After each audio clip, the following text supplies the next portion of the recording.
The following podcast contains naughty language and ridiculous situations. Listener discretion is advised. Way back in 1960, Psycho took on the theaters out there in the world, and people were scared to shit, right? And then 22 years later, out came the sequel, and it took 22 years for that to happen. Well, in 1984, Buddy Cooper's The Mutilator came out, and we just received word that its sequel is getting prepared. It's going to start filming next year, 38 years later.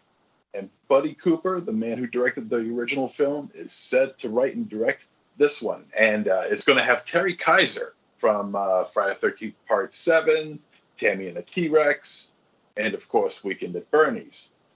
But so it's going to start filming next year. Alexander Taylor is also going to be doing the score on this. And he did Scream Queen, My Nightmare on Elm Street, and Isolation, and a few other things. But it's really exciting to see that not only is Buddy Cooper going to be bringing back The Mutilator, and to call it a franchise is just bizarre to me now, but also what's going to happen? Is Big Ed coming back? How is that going to happen? It'll be interesting to find out. I can't wait for it. And that's what's going on with Mutilator news. Dig, don't you? Welcome to Trick or Treat Radio.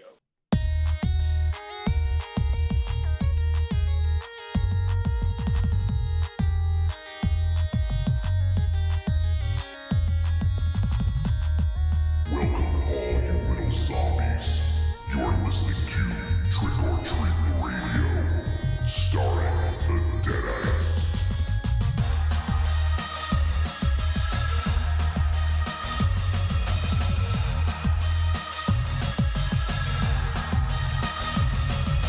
Welcome to episode 491 of Trick or Treat Radio. Trick or Treat Radio is the world's most dangerous podcast and is recorded live in front of an undead studio audience here at Castle Wolfenstein, also at the Lair of Lost Swag within the Raven Chateau, where he is fixing his hair. Why'd you get the double birds? What the fuck, man? Do you guys see Christmas. I missed it. Yeah, I wasn't looking at them. Why are you giving me the double birds, Raven Chateau? Not you, Johnny. I'm just excited because it's Christmas time. That's emotion I have. Yeah, but I introduced your location, and then you gave the double birds. So you're basically talking to me. I wasn't talking to you. And from the Lair of Lost Swag within the Raven Chateau, double fingers. That's what you did. That's fucking rude, man. Well, I wasn't doing that to you. Maybe MZ should stay and you should go. How about that? Okay, good. You got a lot of balls for someone who controls your computer. Yeah, right? I wasn't doing it to Wolfie. Then who are you doing who it are you to? doing it to? You don't do it for kicks. I do hand gestures all the fucking time. Yeah, double birds, though. It's either going to be to me or the listeners. All right, well, double handcuffs, double fucking birds, whichever comes first. Raven Shadow, you put ho ho ho and ho ho hopeless. Thank you. You put the ho in hopeless. Well, that's good. Thank you very much. Well, it is the worst time of the fucking year when fucking anxiety and repressed memories are becoming so clear. Yeah, it's the worst. Why is this? I mean, why is it the worst time of the year? I'm kind of ambivalent. I don't really care. But why Yeah. Is there some trauma here, Raven Shadow? Yeah, I'm having a hard time, dude. Is there anything you want to talk about, or just want to leave it there? I'm not gonna press. No, I don't do this time of year well. Why don't you lay down on the couch and tell me about your mother? Well, she brings me smokes. She brings me extra Chinese food, smokes, beer. She's pretty cool. That explains a lot, Raven Shadow. You once fed me having sex. Told me to knock it off. Told me to knock it off. Yeah. How does that? How do you knock it off? I mean, like, what do you all of a sudden it's supposed to go flaccid? I mean, yeah, I imagine, yeah, the sound of your mother's voice while you're having sex can possibly do that. Yeah, but true, but you understand. Well, it's different. It's different because MC tries to picture his mother's voice while he's doing it. Fuck you cocksucker. You motherfucker. All right, if anything deserves the double birds. Yeah. You get the bird. You get the double bird now, pal. That reminds me of a line. That reminds me of a line that I heard in Bat Pussy. What? In what? In the movie Bat Pussy. There's a line in the movie Bat Pussy where these two gross 40-year-old plus couple is trying to get it on bed, but they're doing this real bad pillow talk to each other, but they're more insulting to each other than they are like trying to turn each other on. And the woman gives the best line in the whole movie, where she goes, what did she say? She says, I'd call you a motherfucker, but you don't even know how to fuck, you motherfucker. Okay. It's so loaded with great lines. It sounds I'm gonna miss that kind of commentary. Let's just back it up. It's called Bat Pussy. You know what? I'm gonna do you guys a solid. I'm gonna send you guys. I'll put it on our and to us dialogue. You can find it on YouTube. And see, I want to get your reaction. Listen to it later, tomorrow during Christmas time, whatever. Just let me know what you think of it. Okay. Oh, should I play it during Christmas dinner? Yes, you should. As a matter of fact. Is this an actual legit movie? Is this a porn? What are we talking about here? It is probably. I don't even know if you want to call it a porn because nothing really happens. Because all it is just these two. This older couple, like maybe in their 40s. This film was made in back in early 1970s, maybe 1970. So, these two are not exactly in the best of shape. And all they are is naked on a bed, and they're just hurling insults to each other. I think they're trying to do pillow talk, trying to get each other hot and get in the mood. But all they end up doing is just insulting one another. It's one of the greatest movies of all time. The sound is horrible, okay? But oh my God, what a movie. My God. So it's so worth your time. It's not on IMDb, but I did find it on Wikipedia. And it stars Buddy, Sam, and Dora Dildo. Dora Dildo plays Bat Pussy. She was a. He knows everything about this. He doesn't even know what he ate for fucking lunch today. Dora Dildo was a porn actress in the late 60s, early 70s, and she didn't last. I don't think she lasted very long, but she has the titular role here, and she's the one who bounces up on down on that bouncy ball thing that we used to have as kids. You straddle this big giant ball with a handle on it, and you bounce up and down. Hippity hop. Hippity hop. The hippity hop. Yeah, and so she leaves from her bat cave to this couple's house where they're trying to get it on, and she assists them. But it's not until way late into the movie. It's absolutely amazing. Raven Shadow, you gonna ask if it's on streaming on Netflix? Is that what you're gonna ask? Yeah, it's probably on Tubi. But I love that Monster Zero says the older couple in their 40s and the motherfucker is 50.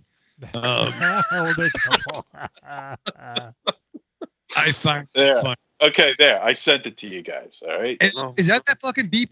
I don't feel that Bruce Wayne would allow Bat Pussy in the Bat family. I feel he struggled with Huntress joining the team. I don't think he would invite Bat Pussy. Maybe he will.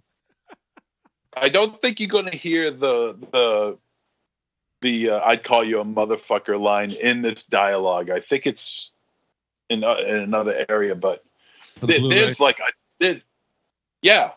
Oh, it's on Blu-ray. You can get it's from AFGA. I think it is AFGA, which is a subsidiary of Arrow Video, and just unbelievable, just an unbelievable movie. Oh my God. I'm reading the plot, and this is the most fucking ridiculous thing ever.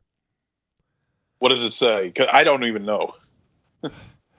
Purportedly set in Gotham City, the loose plot of Bat Pussy primarily focuses on married couple Buddy and Sam in the bedroom of a small apartment.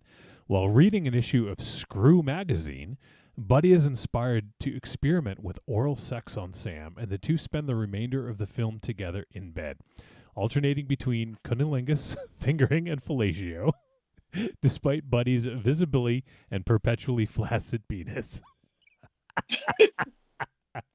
Visibly, huh? Okay. Well, they're more on the bed than they are in the bed. Okay, let's make that clear, because okay. you see everything. Okay, you know, it's just so goddamn ridiculous. So, as you said, it says, throughout these scenes, Buddy and Sam continually insult and argue over each other's sexual performance. Meanwhile, across town at Bat Pussy's secret warehouse hideout, Bat Pussy's alter ego, Dora Dildo, awaits for her super senses to alert her to nearby trouble. The film's sole bit of narration explains that she can sense crime when her twat begins to twitch. I hate you that I'm reading this. I don't think you've ever said that word, Johnny. That's outrageous.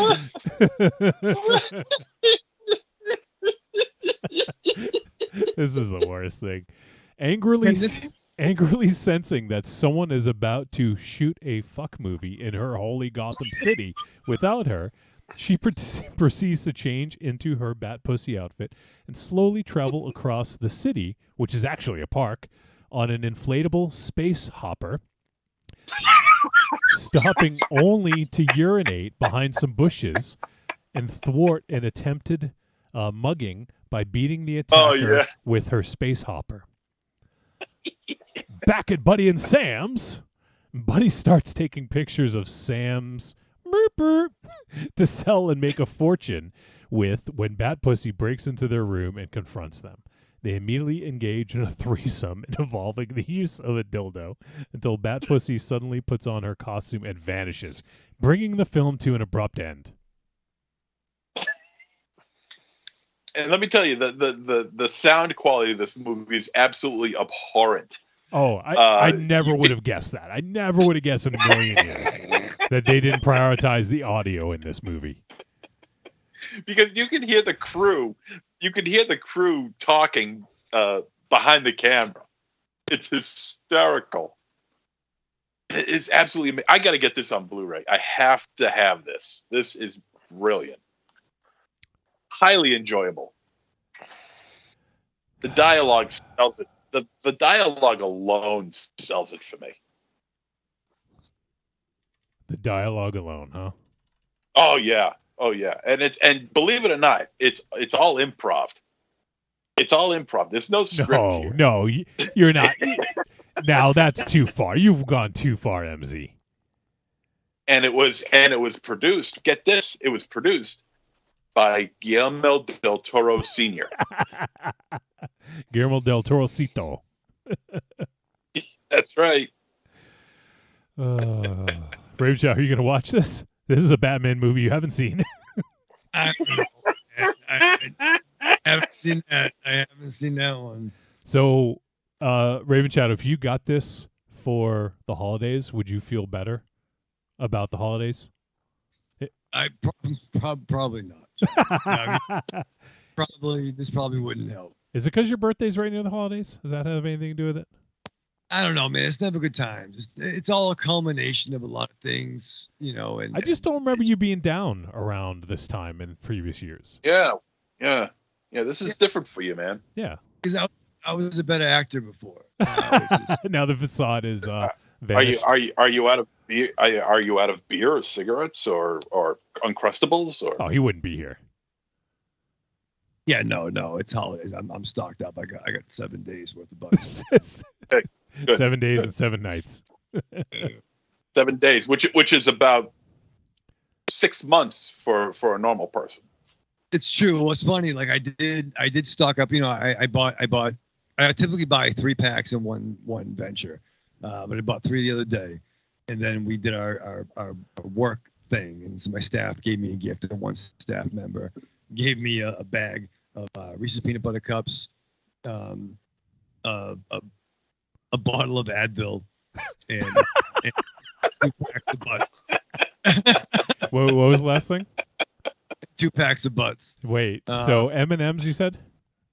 No, peanut butter. Reese's peanut butter cups.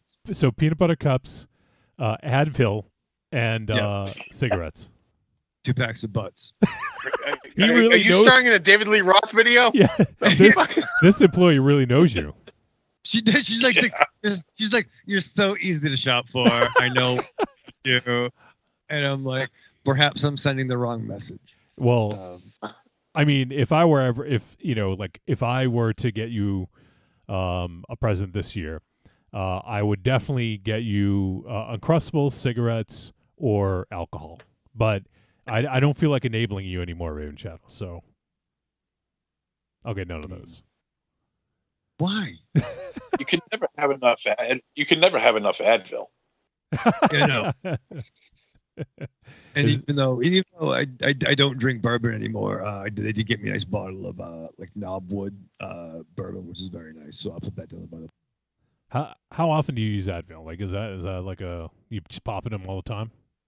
Yeah, man, it's like fucking Skittles, dude. Just gotta keep Why? going. Why? No, like, do you have a headache? You hungover? Like, why? Why not? I mean, yeah. I mean, there's no wrong answer. I mean, yeah, but I mean, why the fuck not? Just keep popping, baby. Keep going. Be a shark. Keep swimming. I'm going to disagree. There is a wrong answer, and you just said it. You need a reason to pop Advil.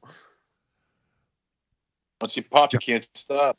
I mean, it's not like you're popping like the good painkillers, where it's like, yeah, I got the painkillers. No, you're popping Advil. Yeah. I mean, it ain't gonna. I mean, once again, it's like caffeine ain't gonna take the edge off, but you know what I mean. Just you know. Just a little bit. Well, no, we don't know. That's why we're asking. Yeah, no, but You have a headache? Your back hurt? What? Yeah. Yeah, you know what I mean. Just you take enough of anything, it'll feel different.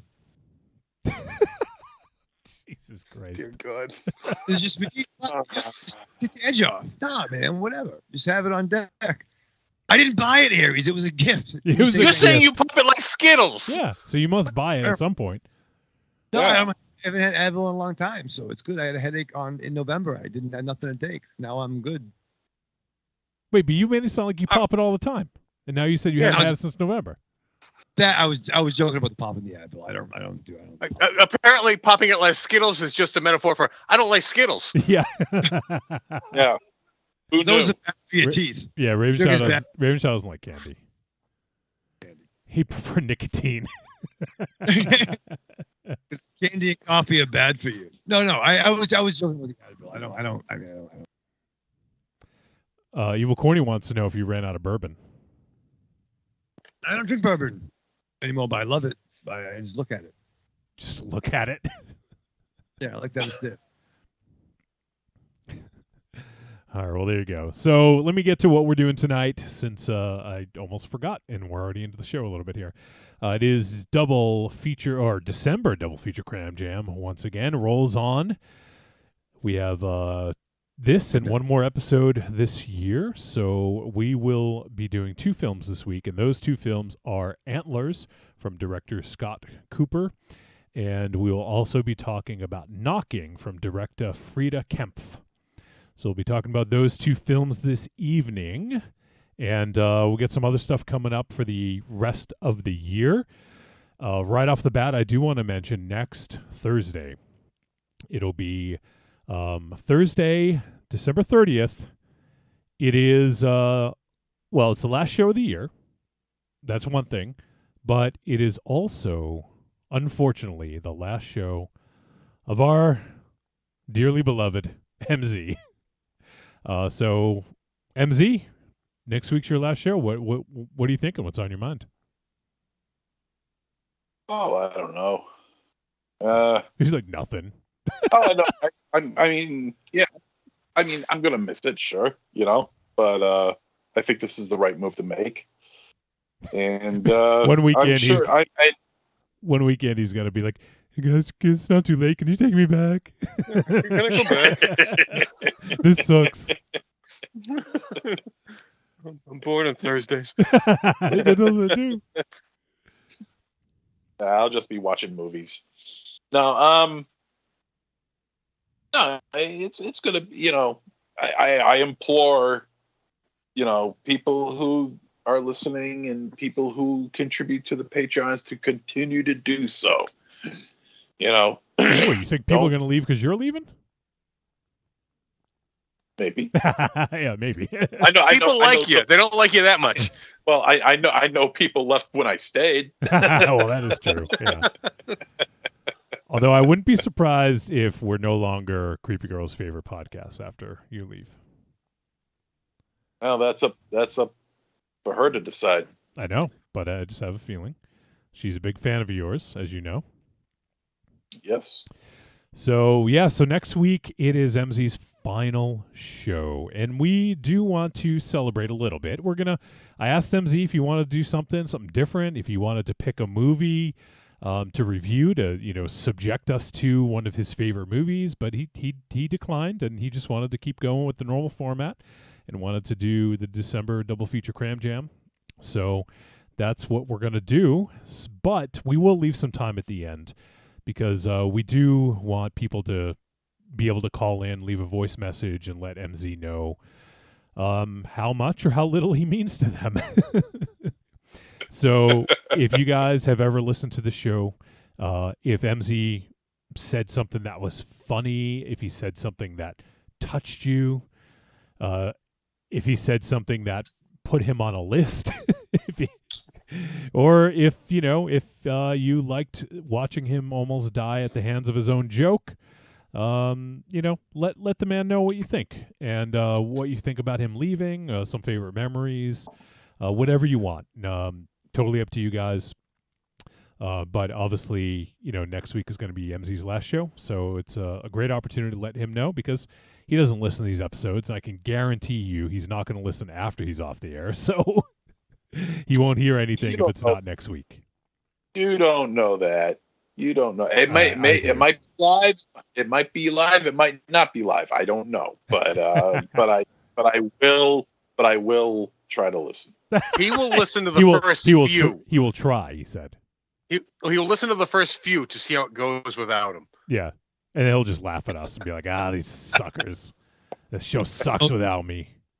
Oh, yeah. Stay tuned for that intro next week. Yeah. For that. Oh, Rave Show's going to let it all out. He's been holding it in. Oh, yeah. My fucking improv is going to be pre-planned. I'll tell you that much. My improv will be pre-planned. Pre-planned improv, huh? Yeah. Pre-planned improv. Very good. So before we get into the movies, one thing that struck me today is, I know we've been kind of talking about this for the last couple of years. It's been an embarrassment of riches for us nerds and geeks and dorks and whatever you want to call yourself. Like it's been ridiculous. And just in this week between today or yesterday and next Wednesday, two big things. Yesterday, the new Matrix movie dropped, Matrix Resurrections, and it's the first Matrix movie in 20 years. I know a lot of people find the sequels divisive. I've actually grown to love them even more. I liked them when I first saw them, but I've come to grow to enjoy them even more than I ever have. After rewatching them and kind of digging a little bit into the philosophy of the Matrix and everything, I love them. I genuinely love them. And so I did see Matrix Resurrections. I'm going to withhold judgment. I'm not going to tell anyone what I think about it until Monday night. Monday night, we're going to be doing a live stream. It's going to actually be on the Force Insensitive feed because it's probably more geared towards fans that might listen to that show. So if you guys are interested in checking out the Force Insensitive's live spoiler-filled discussion of The Matrix Resurrections, you can find that on I'll post it on the Trick or Treat Radio group, but it'll also be on the Force Insensitive pages on Facebook and maybe Twitch. I'm not sure. We'll see about doing Twitch, but it'll be on YouTube, Facebook, and potentially Twitch as well. So if you haven't already, like Force Insensitive on Facebook or join the group, and I'll also cross-post on the Trick or Treat Radio group as well if anyone's interested. But it'll be the Force Insensitive crew, and Agent Corny is going to be joining us because he's a big fan of The Matrix as well. So feel free to come hang out with us if you want to talk about The Matrix Resurrection. Spoiler-filled discussion, so make sure you see it first. But so I wanted to bring that up. So not only did we get the first Matrix movie in 20 years that just dropped, but also on Wednesday, we are getting the Book of Boba Fett, which, I mean, I'm fucking excited for. Like, I'm sure all of us who saw Empire Strikes Back in 1980, or MZ when he saw the Star Wars Holiday Special in 1978. I don't know if Boba Fett captured your imagination, but he captured most people's imagination, and now we're getting a series all about Boba Fett, directed by Robert Rodriguez.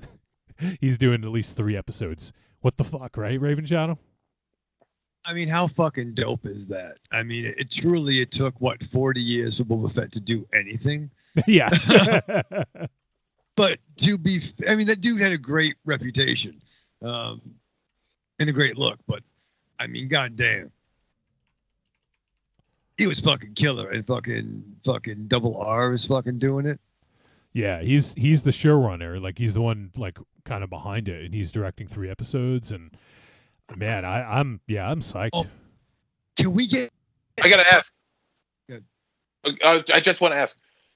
What are the odds on there being a Mexican standoff in one of these? Hey! Just be PC. Mandalorian standoff. Aries, I love you so much because I was thinking that. I'm right. Look at me. I was thinking that too. Can we get some fucking Antonio Banderas up in this fucking movie and fucking Cheech Marin? That's what I want. Imagine seeing Cheech play a fucking Star Wars alien. I would love that. To hear Cheech's voice come out of an alien, yeah, that would be great. Whatever you little Or out kids, of a stormtrooper helmet. Oh my god. What's Jesus. what's a Greedo? You know that. A Rhodian. Yeah, of course. Of course I know. Come on. I know. I do a fucking Star Wars podcast. I know. Yeah, it's cute. It's yeah, cute. Rhodian. Cute. Yeah, Rhodian. Yep, Rhodian. Yep. So you're saying Cheech as an Rhodian? Yeah, I want to see Cheech as a Rhodian. I'd be into that. You know what I mean? Like, that'd be cool. So I don't know if we're going to see a Mandalorian standoff, but this supposedly Book of Boba Fett's going to be more of like a crime gangster sort of style than it is a Western, because Mandalorian had that market cornered. So I think we're doing more of a kind of a crime gangster style thing with Book of Boba. So there you go. But yeah, I mean, just between Matrix Resurrections and Book of Boba, all within a week of each other, it's pretty ridiculous. And not to mention that new Spider-Man movie, and I know Hawkeye just wrapped up, and we got a whole bunch of shit coming next year. So for fans of like comics, Star Wars, Marvel, all that stuff, there's just like so much. It continues to be a gluttony of riches. And even if something that if it's not your favorite version, just wait, because something will fucking come back around again. Mm-hmm. And I Mandalorian brought my love of Star Wars back. and I think Boba Fett is great. And even though I fucking hated his treatment. I didn't like the prequels, and I got to say the even the new movies were just missed the mark. Just didn't do it for you. Yeah. It came really close in a lot of ways, and then just missed it. But I love what they're doing on Disney Plus, and Ollie fucking hates Disney Plus. Yeah, it takes too much of your time. That's a bullshit subscription service. Evil Corny says Cheech would be a good Ugnaught. Wow, Ugnaught? Really? Yeah, we got Nick Nolte as an Ugnaught. So why not, right? I'm the Ugnaught, bitch. I'm the Ugnaught, bitch. So, yeah, and I'm sure there's some other stuff, but I don't want to talk too much about all that. I just happened to hit me today that with the new Matrix movie and then Book of Boba coming out, it's pretty crazy to have those within a week. Raven Chow, do you have any interest in watching Matrix Resurrections? I kind of do. I mean, I said before, I think the first Matrix is a masterpiece, and we saw that in theaters. I thought it was fucking incredible. Two, I gotta say, I was not a mark for. It didn't work for me, and I never saw part 3. I would like to revisit them, but I do love me some Keanu. So maybe I could I jump into this without seeing part 3? No spoiler, but could I? Because I don't know what the fuck's going on already. You should watch part 3. Jesus, yeah. Because there's just going to be some stuff that you just don't know. It's a sequel. So you will have to know the events of the third one to really get a good grasp. So I don't know. If I were you, I'd rewatch all the first 3 and then jump into this one. Can we do a watch party and you just tell me what I'm understanding? Maybe. That's how I watched Dune. My buddy Nate, he just told me, why are they doing that? Why do they have shields? Why are they popping spice like you pop Advil, Raven Shadow? Not Advil. Cool. So, yeah, that's all. I didn't want to talk too much about that, but just wanted to bring it up. Let's see. What else we have going on? Oh, MZ, what you sent us something? Is this the trailer for Bat Pussy? Oh boy. No, it's the dialogue. There probably isn't a trailer that exists. Oh God. There really isn't a trailer. It's just the trailer, if you want to call it that, is just of Bat Pussy on her bouncy ball,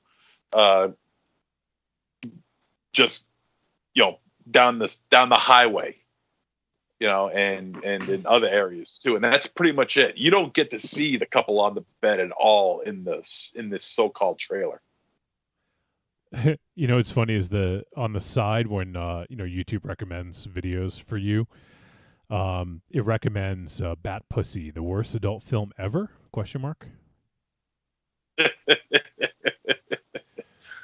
Yeah, it can be in the running, I imagine, but it's an absolute must watch because guaranteed you've never seen anything like it. Must watch. Well, let me play some of the dialogue real quick. Oh God. Say, come on, you motherfucker, get up here. Hey, won't you fuck me, huh? Won't you kiss my ass? My money-making ass. That's a money-making motherfucker, all right. Let me tell But you ain't got pussy, baby. You ain't got pussy. Jesus Christ. All right, that's enough. God. So this is Christmas. Oh, man. Come on. I mean, I was trying to close the link. Oscar Wilde couldn't write shit that good. Yeah, I'm sure. Yeah. Wow. Where do we go from there? Can this be MC's last show? Oh man.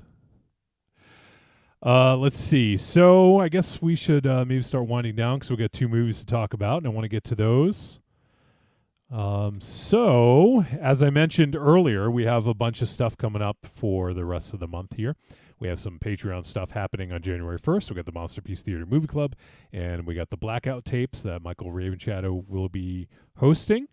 And those are happening on January 1st. So if you guys want to check them out, we would love to have you join us. If you're not already a Patreon member, you can join for as little as $2 a month. Head on over to patreon.com/trickortreatradio. And there you can join for as little as $2, as I mentioned. And it goes up from there. You get access to the exclusive Patreon episodes, and in January we're going to release the January episode will be a companion piece to our year-end show. So we always give our personal top 5s of whatever we want, whatever we choose. Typically I do top 5 metal albums, and I probably will do the same again this year.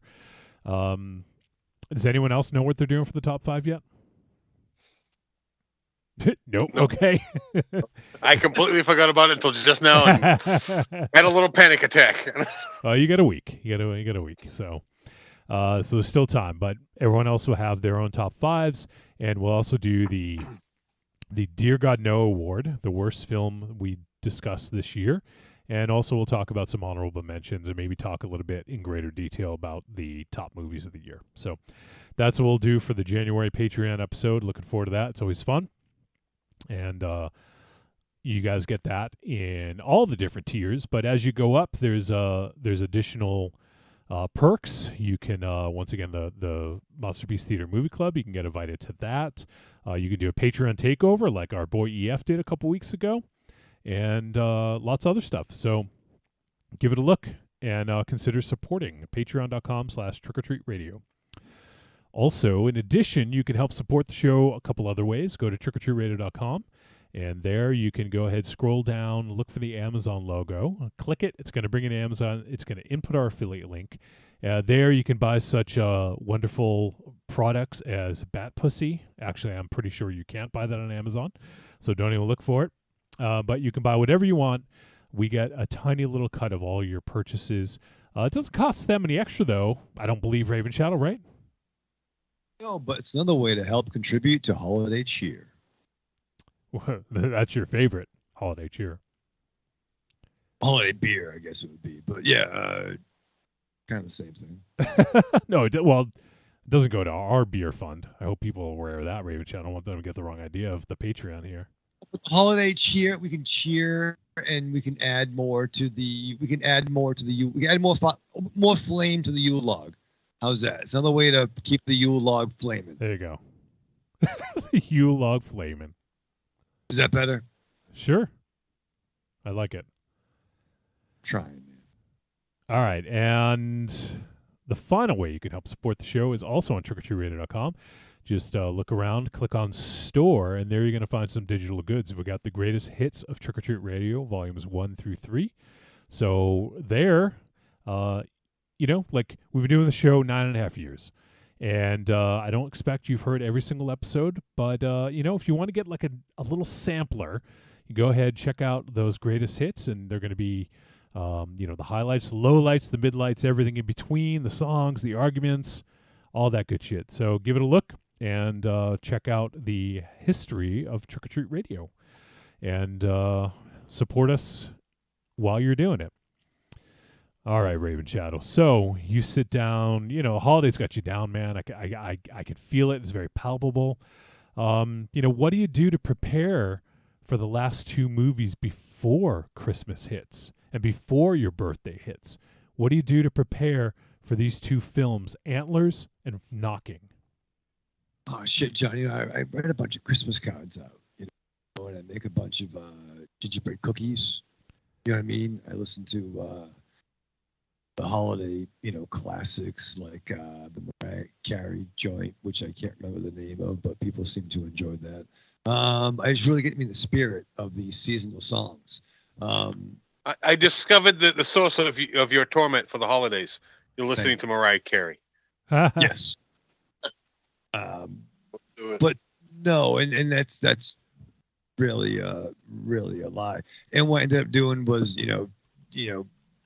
stumble in bed with a bottle of meds and a Heath Ledger bobblehead.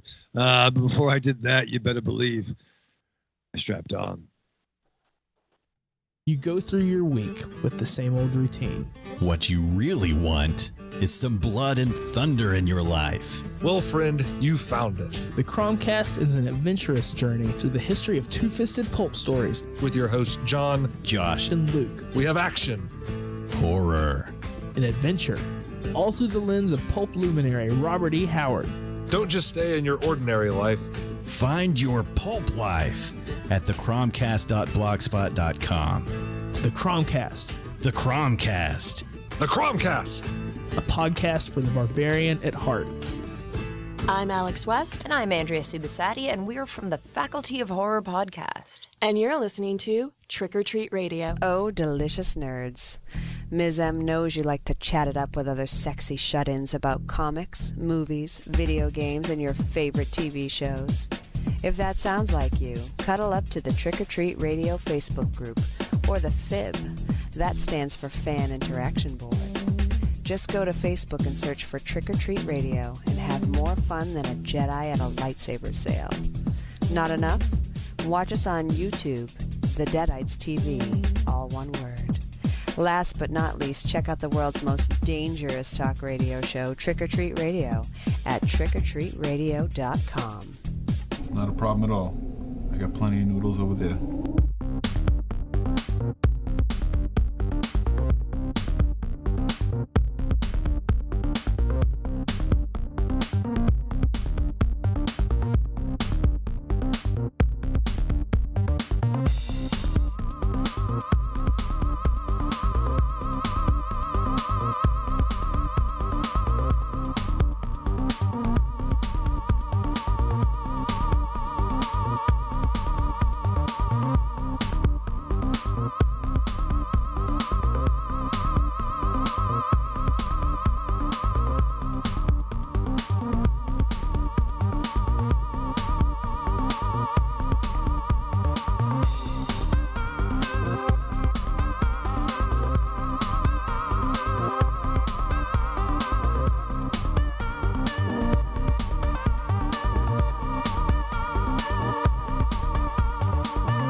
And we're back on Trick or Treat Radio.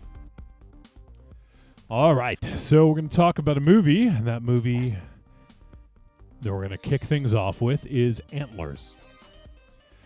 This film is a drama horror mystery. It is from 2021, although this one was supposed to come out last year, and COVID kind of delayed it maybe like a year and a half or almost 2 years, or I don't remember when it was supposed to come out, but I remember seeing a trailer for this in theaters. So last time I went to the theater was pre-pandemic, so sometime in February or March of 2020, I guess.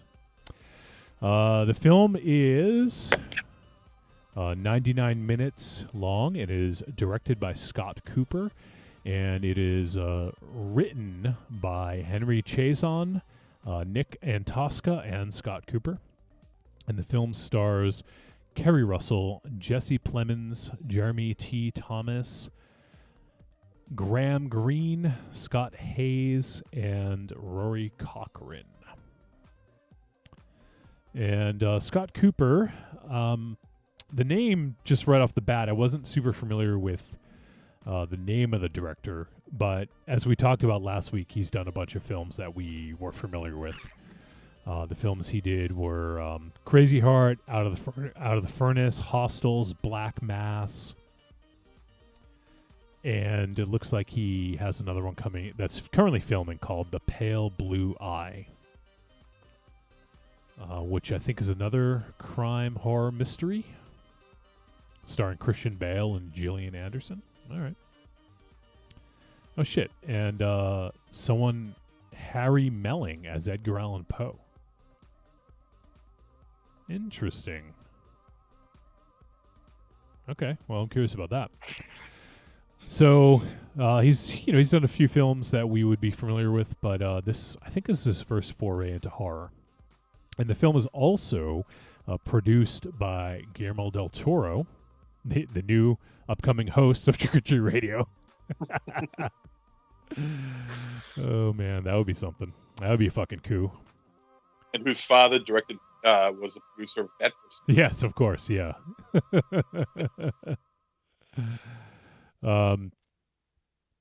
Evil Corny posted a picture of Alex DeLarge from Clockwork Orange with his eyes propped open, and he said that that's Raven Shadow during the watch party. I assume he means the Matrix watch party. And Evil Corny also has a nice message. He says, "Rest in peace, Riku. I remember having fun on that blackout tapes with him and the guys that night."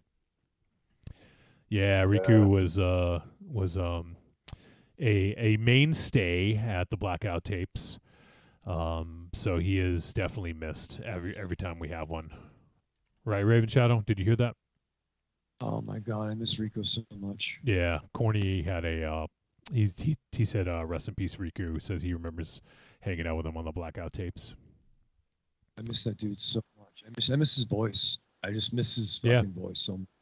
Yeah, he's a good dude. So it is unfortunate, and nice message from Corny there. But yes, so let's get to Antlers and the synopsis. In an isolated Oregon town, a middle school teacher and her sheriff brother become embroiled with her enigmatic student, whose dark secrets lead to terrifying encounters with an ancestral creature. All right, so this one, we'll try to keep it spoiler-free. This one may be a little difficult to navigate around at some point, some parts. But since we do have two films to discuss, we could always just sort of like navigate away from some of the spoiler stuff and make it a little bit briefer if we need to. But yeah, actually, I'm looking. This film was originally supposed to come out April 17th. So that must have been 2020. So yeah, it did get pushed off a year and a half. Because it was supposed to be April 17th, 2020. So, but yeah, it did pop out in theaters and is now on VOD. So, all right. So Antlers, I was looking forward to this one. Like I said, I've been looking forward to it for, over a year and a half now at this point.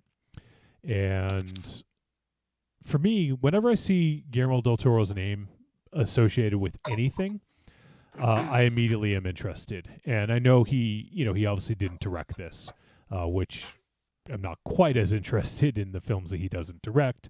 But still, for him to put his name on something, you got to think that, it's got to have at least some level of quality to it, right?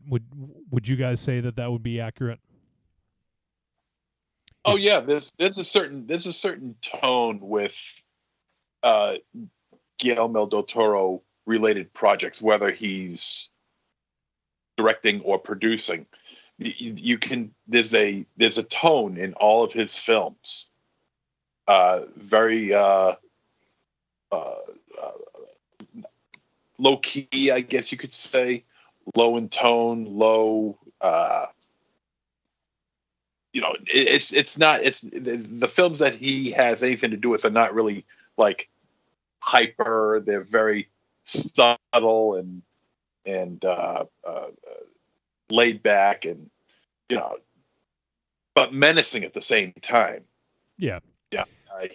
It's very low key, low tone. It's until I come up with a better adjective for it. That's the best thing I could come up with right now. But they all maintain that same vibe. Yeah.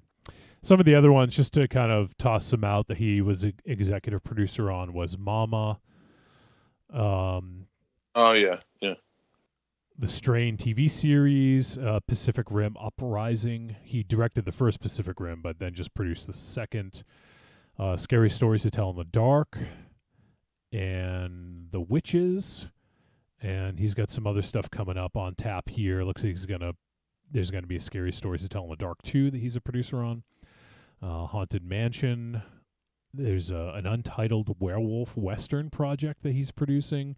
And I'm actually really excited about his TV series coming up called The Cabinet of Curiosities that he'll be he's the creator of, and I believe he is also directing at least one of the episodes, if I'm not mistaken.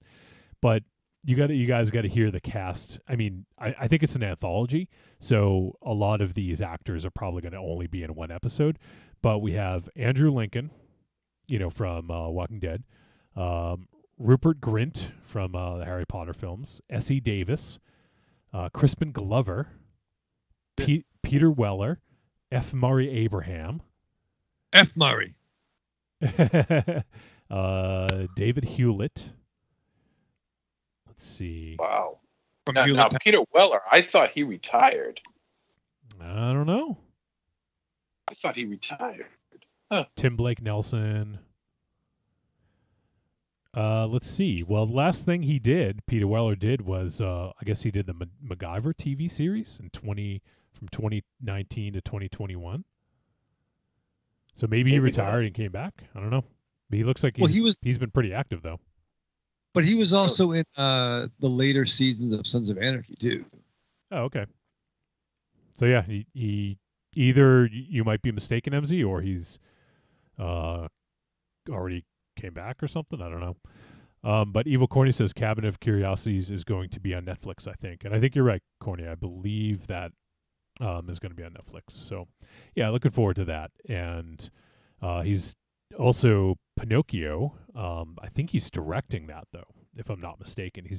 He is directing it with Mark Gustafson. But I think it's going to be an animated, if I'm not mistaken. Yeah. The cast for that's ridiculous. Just voices, but Kate Blanchett, Tilda Swinton, Ewan McGregor, Ron Perlman, Christoph Waltz, Finn Wolfhard, David Bradley, John Turturro. It's crazy. Yes. So yeah, I mean, for me, he is kind of appointment viewing, and when he directs something, definitely, I'm on board. Like, I can't wait to see Midnight Alley. I'm kind of bummed that it's only playing currently in theaters, but it'll be able to play on VOD probably soon enough. But yeah, looking forward to that and anything he does really.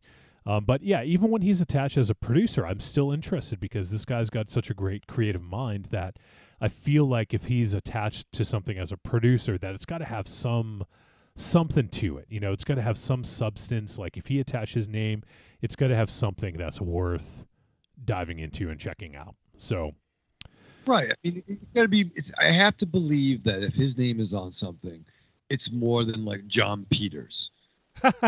Yeah. Putting his name on it or something. I would have to believe that if Tarantino, Sam Raimi, or Guillermo del Toro puts a name, at least they say, "Hey, this is dope. You should check this out." Yeah, regardless of their involvement. Yeah, and typically, if someone is a producer, I mean, I'm not positive this is always the case, but a lot of times, a lot of the producers are financiers, so they put money up for this. So, if that's the case for him, he put money up for this because he believed in it, So that's also like he's basically putting his his money behind it and not just his name, if that's the case here. So so I mean, it does have a bit of an expectation that goes along with it for me, because it does have Guillermo del Toro's name associated. So and Evil Corny says Peter Weller had a kick-ass episode of Fringe back in the day. There you go. I've never seen Fringe, but I take Corny's word for it. And don't forget, he was also in Naked Lunch. Oh, of course. How could you forget that? Yeah, no, I was telling you, I just watched that for the first time on Black Friday. Yeah, it was a really cohesive, easy to follow picture, right? yeah. Real paint by numbers. Evil Corny says Michael Ravenshadow presents Bat Coochie. I'm working on a little project. I'm going to produce Bat Coochie. All right, so let's dive into Antlers, and also mention Kerry Russell. We talked about her a little bit last week. She plays Julia in this, but most people know her, especially Michael Ravenshadow, as Felicity. Yo, fucking Noxzema killed this in this fucking picture. Noxzema.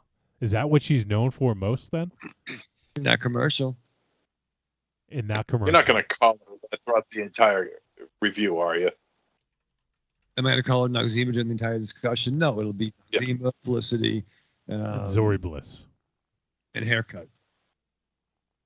Why not just her name? Yeah. It's pretty easy to say Kerry Russell. Nipsey Russell. Nipsey Hussle. Nipsey Hussle. Kerry Hustle. It's my new rap name is Kerry Hustle. Okay. All right. All right. So Antlers. This one is, I guess you could consider this a folktale, like especially as it relates to sort of Native American folktale. I don't want to say too much about the folktale because I feel like that gets into some potential spoiler territory, especially if you name it. But starts off innocently enough with a shitty dad. What was he cooking meth? Is that what was going on in the mine there? Did you guys pick up on that? Yes, it was meth. Okay. Yeah. Yeah, MZ. Yeah, I love meth. That's what MZ's gonna do on Thursday nights. He's gonna cook meth. He's a fucking mathematician. Mathematician. That's good. So, yeah, and then he's with his buddy in there, and they hear a noise, and then all of a sudden, something happens, and he's got his kid waiting in the car. The dude's cooking fucking meth with his kid waiting in the car. Right. You think he's getting Dad of the Year or what? Well, I mean, maybe in Kentucky, probably. This is Oregon. Oh, well, but I do the same place. Don't we do fucking nuclear testing there? I'm not sure where Oregon is. I know you get dysentery if you fucking take a wrong turn going to Oregon. I've been to Oregon. It's a very nice place. Yeah, why don't you move there? Good caterpillars out there. Good caterpillars. But I will say, speaking of Oregon, I thought that the setting was almost like a character in itself in this. Like I felt like it felt heavy and scary and dark, and there was like a sense of dread whenever they showed it.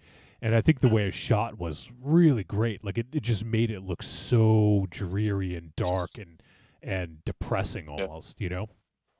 Yeah. Even during the daytime scenes where you got a heavy fog or a mist laying on the lakes or the ponds and in the trees in the forests, it really lends a real sense of claustrophobia in the film. As well as the dark too. It just sets a really strong sense of claustrophobia. Very effectively done. Yeah, I'll definitely agree with that.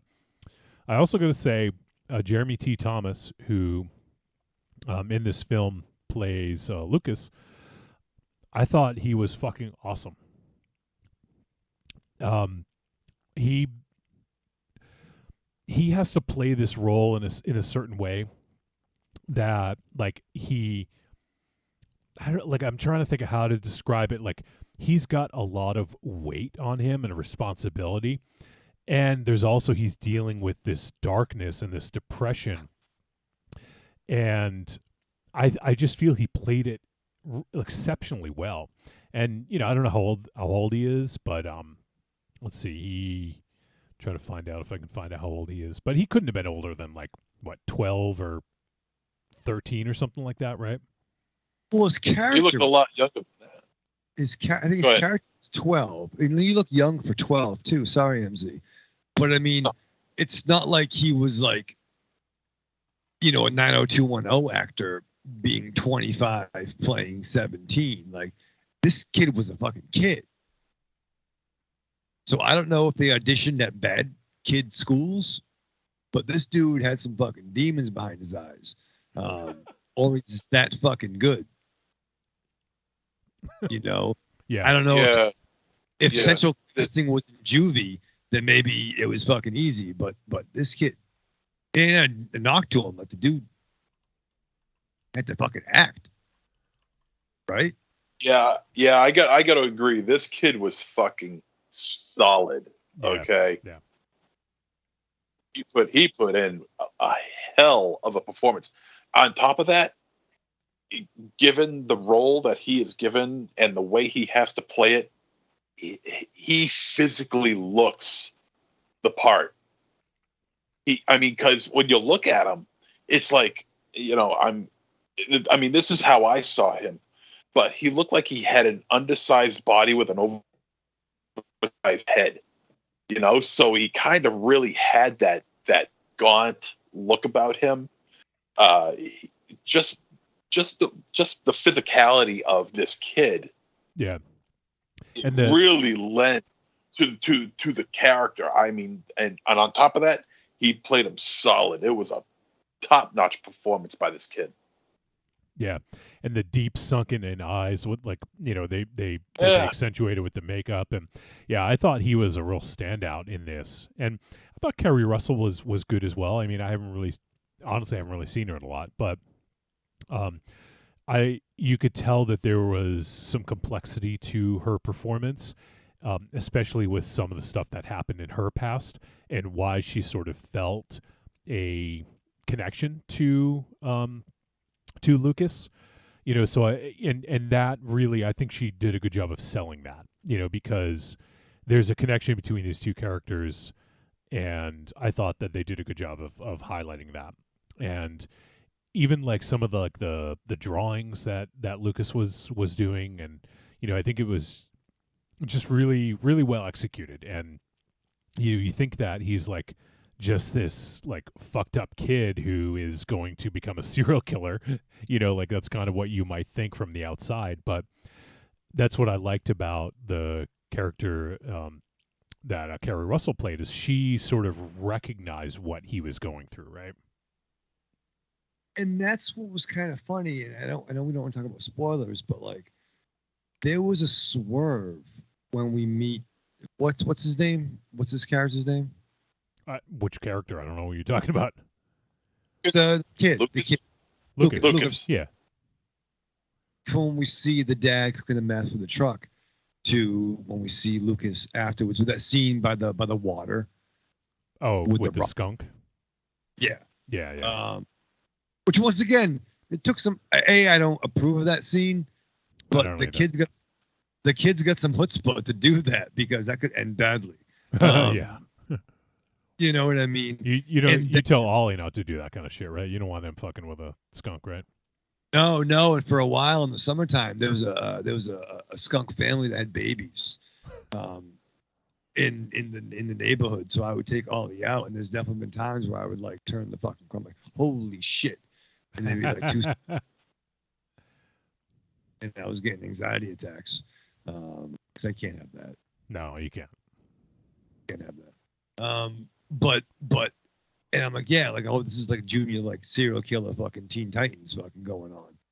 But once you learn more of what Lucas is going through, there's that light bulb aha moment where, oh, this is going. Yeah. Yeah, exactly. And you can kind of sympathize with him as a character, even though he's doing some kind of deplorable stuff. I think that's you can definitely sympathize with him, and that's one thing I really liked about the complexity of this character and of the story that they were telling. Let's see what else. So we have also, let's talk a little bit about the effects.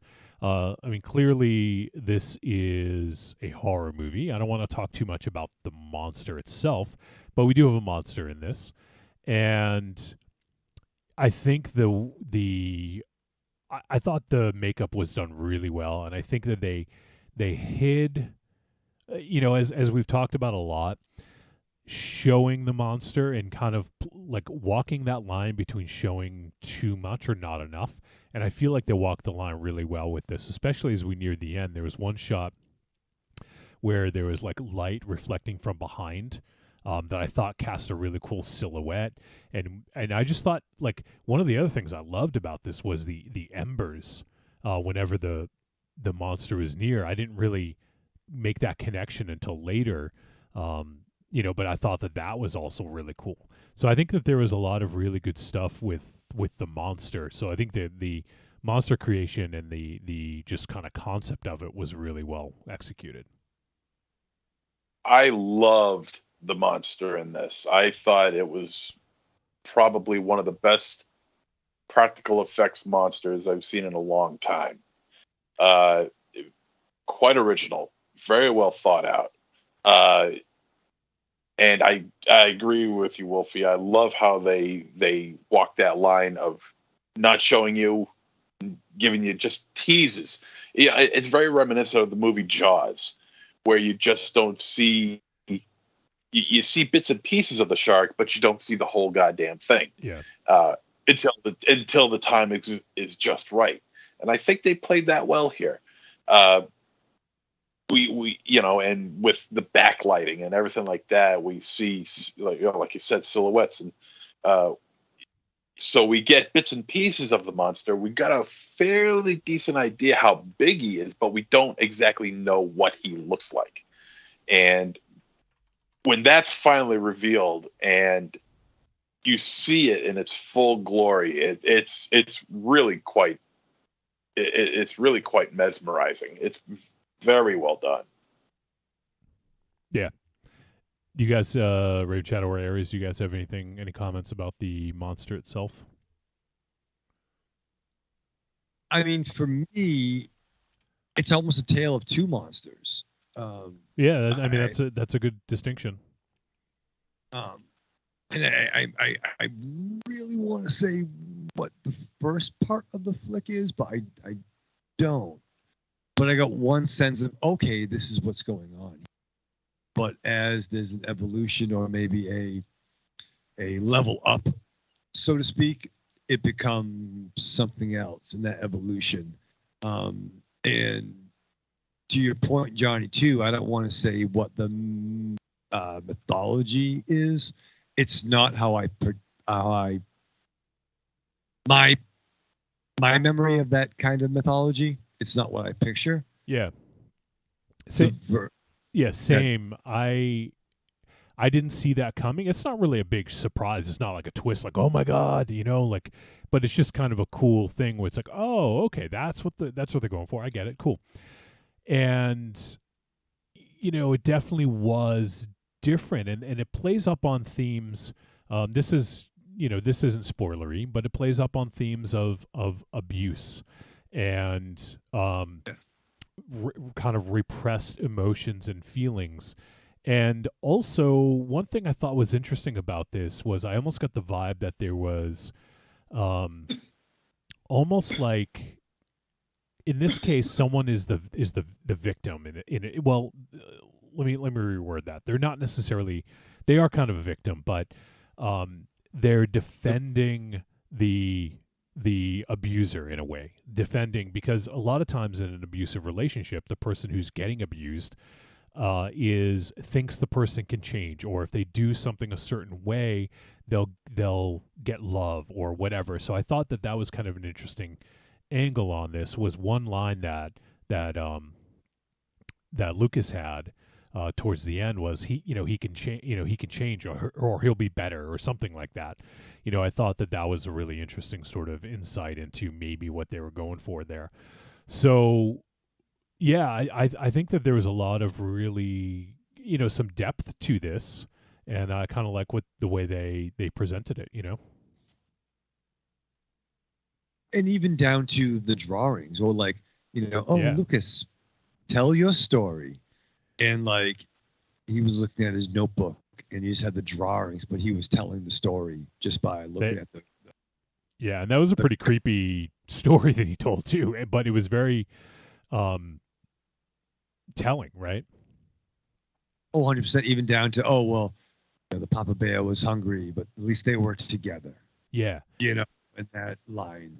And that's the thing where, Kerry Russell's character, I feel like she knew what was going on because it's something that she had experienced. That's one thing I thought was really, kind of made the connection there, which was cool. And that's the thing of her coming from, and it's one, like, you wonder, why did she come back there with her history? But that can't be good for her. Almost like she's smart enough to know that wouldn't be good for her. Yeah, but, as she said, she missed her brother, which is why she came back to Oregon. But, or maybe there was an element of her that she wanted to kind of like see if she'd be able to deal with some of the repressed emotions, Fair, but she definitely diagnosed certain situations, whereas, other educators were fucking dummies. Right, total dummies. The one thing I will say, one thing did bother me about this film, and I know a lot of times we can look the other way when it comes to the idiot plot, but when that principal went to fucking God, went to the dad's house, or the kid's house, it just seemed way too unrealistic for me. And I understand that is the MacGuffin to move the plot along, so I understand why that happened.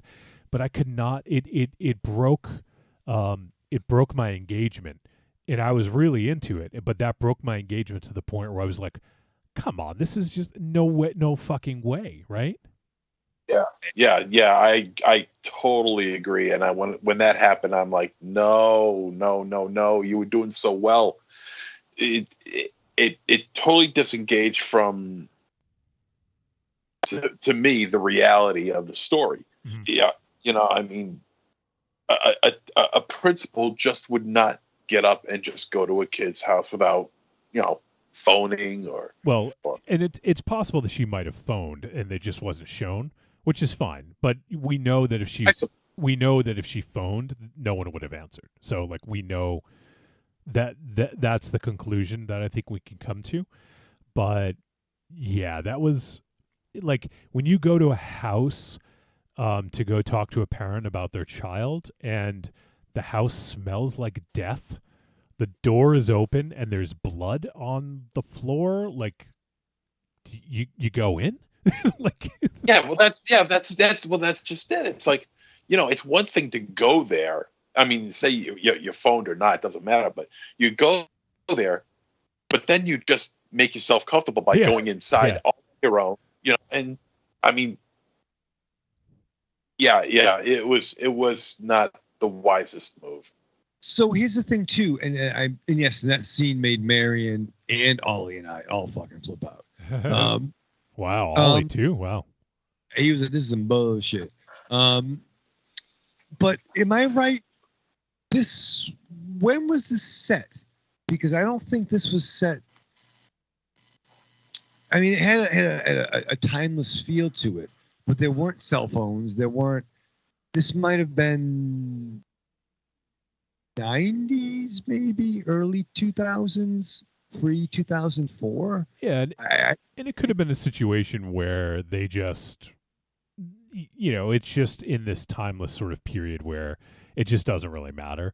But yeah, the thing I thought was interesting in the mine, most people would use their cell phone now for a light, right? Not a flare. So that's my first clue was, okay, well, they probably don't have cell phones, and we didn't see anybody with a cell phone. And the trucks, and they had landlines with actually real receivers. Yeah. But just to get back to that scene, like, when you show up to someone's house they're not calling you back. You smell like death, and there are fucking a series of locks on her door. Maybe you go to the payphone and you call an authority. Say, I'm a fucking principal. Come fucking over here. Probable fucking cause. Yeah, or you just go home and then call, or go back to work or whatever and then call. Yeah, it's and I get, like, I'm pretty forgiving with some stuff like that, and I get it, like that was necessary to advance the plot, but I just feel you could have done it in a different way, in which it didn't potentially disengage viewers from what was happening, So it's not a major complaint for me, but it's definitely a complaint. It's something that's almost lost me. It almost made me disengage, I mean, the result of that scene is pretty neat. Oh, it is. But that scene itself, everything that happened in that scene was great. I really liked it, but it's that whole, kind of that almost launching. losing me. Yeah. Yeah, that launching part kind of messed it up a little bit. Yeah. But other than that, I mean, it was, I mean, not necessarily, I wouldn't call this a slow burn, but, there's not a lot of mayhem. There's not a lot of blood. There's not a lot of violence. But, there's a lot of stuff with Lucas. And, I guess that his performance will really depend on whether or not you're with this, because his performance kept me in, tuned into what was going on, regardless of some things that might have disengaged me. So he really kept me interested in it, and so did the monster, and to a lesser degree Kerry Russell as well, with her portrayal and her interest in Lucas. So I mean, overall, yeah, that didn't really distance me from the rest of the film, but and I think that was the major misstep for me. I don't think anything else really stood out as, was really bothersome. But other than that, I mean, I thought the ending was good. I liked where it went. I liked the kind of showdown. Maybe some things seem slightly unrealistic in the end, but I can get by that because, that's what needs to happen, in terms of someone besting someone else, I want to turn to the practical effects part, because I think the practical effects for the corpses, for the human remains, were done really well. I mean, these were and disturbing too. And I looked at them and I was like, Jesus. There's one in which I think it's in the coroner's office. I think. Oh yeah, it's the one they find in the woods, and then they show in the coroner's office, right? Yeah. And he's gutted from like the stomach all the way up through the rib cage, up through his head, and it's like split wide open. Yep. And it's a gnarly looking effect too, I gotta say. It's not gory.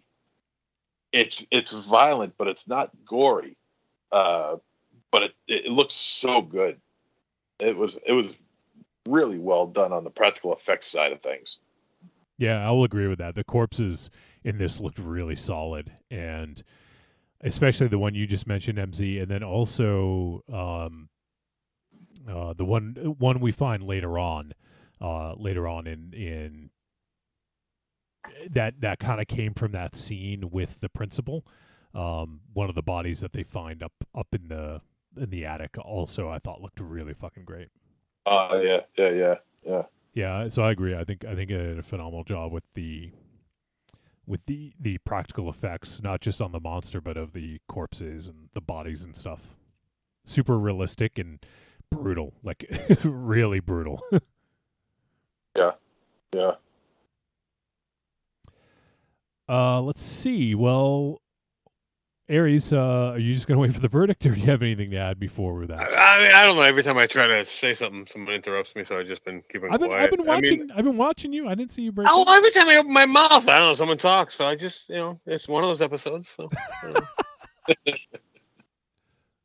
This is your platform. No one's This is gonna, my platform. no one's Yeah, gonna talk no, over no. you. I mean, I don't know. I have my issues with this. There are little things that are going on. There's a lot of, you got to suspend your disbelief with a lot of what's going on in this movie, because if this child is living with death, death is going to follow this. The smell of death is going to follow this child around, and there's nothing that smells like human death. Once you smell it, it is ingrained in you, and you recognize that, and it just sent.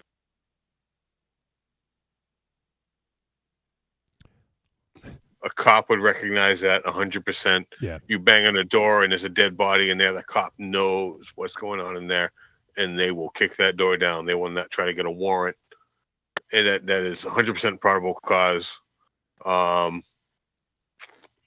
Principal knocking on a student's door. If it's a troubled student, like if they know there's a history with that student, they're not going to enter that. I don't care what the relationship. If they know there's a police history, they're not going to enter that establishment. Even, I don't care what the story is. And if there's red flags that go up, they're going to back away and they're going to make a phone call. So that's me. I mean, this story is flawed, but there's some decentness that goes along with this story. Yeah, I would agree with that. Anything else you guys wanted to mention before we head to the verdict on this one? Yeah, I feel like we kind of breezed through it, but there was some stuff that we necessarily can't really touch upon. One of the things, actually, this is bordering on spoiler, but not really. But they talked about in the beginning. I mean, in the very opening, they have the it's like right after the production credits. There was oh shit, I looked it up and now I forget which. It's a Native American tribe. I don't know. I forget which one it was. So I apologize. I looked it up earlier. But there was at the beginning there is the sort of opening crawl, I guess, or something along those lines. So it's not a spoiler to say that there's a sort of a Native American sort of story to this, or at least an element of that. And one of the things I was trying to look for, and maybe I was reading a little bit too much into it, but I was wondering if there was sort of like a bit of cultural appropriation going on here, because the one who got got infected, possessed, whatever, was a white male. And I'm probably reading too much into this, but it's almost like he took on, like a lot of times cultural appropriation is you're doing something without realizing that you're appropriating someone else's culture, right? Like you see something that's cool, you want to do it, you don't really realize the backstory or why it's important to a certain culture. And, there can be some debates about whether or not that's, knowing about it or not knowing about it is right or wrong. But I don't really want to get too deep into that. But I wondered if there was sort of a little bit of a sort of like under the surface concept that they were trying to tackle with white people sort of like culturally appropriating or taking from the Native Americans. Well, do you think that was along the lines of using the land? If they were using that layer to hook meth in, right? And there was tunnels that seemed to go down, into the bowels of almost like a mine. And I wonder too, who hung all those? Those bags. I don't even know exactly what that was. As like a warning, because it was all done like. So I mean, those cats had to have been in there for a while. Yeah. But it seemed, that was creating a barrier. Yeah. Protection. Correct. But do you think the meth heads did that, or was it? No, they didn't know what it was. and that's why it failed. Yeah. And Corny thankfully called out the tribe as the Algonquin tribe. So the beginning there was Algonquin or whatever the language is. So, I just kind of wondered if there's an element of that, because that is obviously that's sort of like the, it's been happening for centuries in this country, right? Of just taking and taking and taking from the natives, Well, since America was America. Right. Yeah, exactly. I mean, I don't think that's necessarily the case in this movie. Yeah, and it may not be.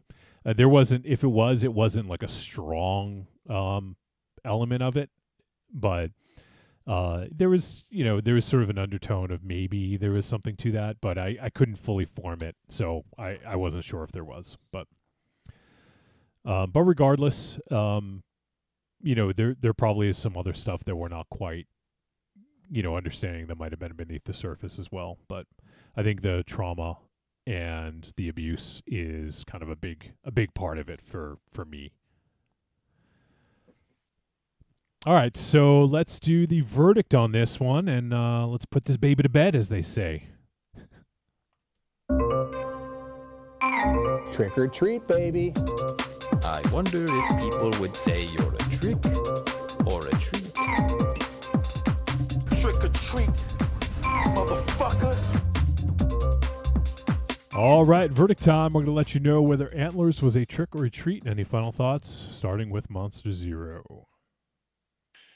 This is not only a horror film, but it's also a character study. Now, unfortunately, I just don't feel the two blend that well together. There's something about the characters that I feel just don't jive together. There's to me. There's something about Lucas and the teacher's character's name, whatever it is. Julia. While they're trying while Julia is trying to make this connection with Lucas, I just don't feel like that there's anything really there. And I don't mean in terms of their characters, but I mean in terms of how they're portrayed. It just doesn't click that well for me. But I'm not going to say this is a bad movie. This is a good movie, and it's a recommended movie. This is a treat. The real story here, the real star of this, is the ambiance of this film. The mist and the dark, the backlighting with whether it's to show the silhouette of the monster or even that cool shot that they took from Charles Napier's role in Body Count in 1986 with the red and blue siren, the red and blue police lights shining on behind. That was awesome. Yeah. Behind Julia. Yeah. That was on the dark road. That one. Yeah. That was really a great cool shot. Yeah. Really well shot. A lot of really good shots in this movie. The monster, one of the best I've seen in years. And I'm gonna take Aries on this. If you don't notice the score, then what you're watching is a pretty decent flick. And this is a pretty decent flick because I didn't notice the score. I'm going to assume it was good. It was 2-1. That was the score.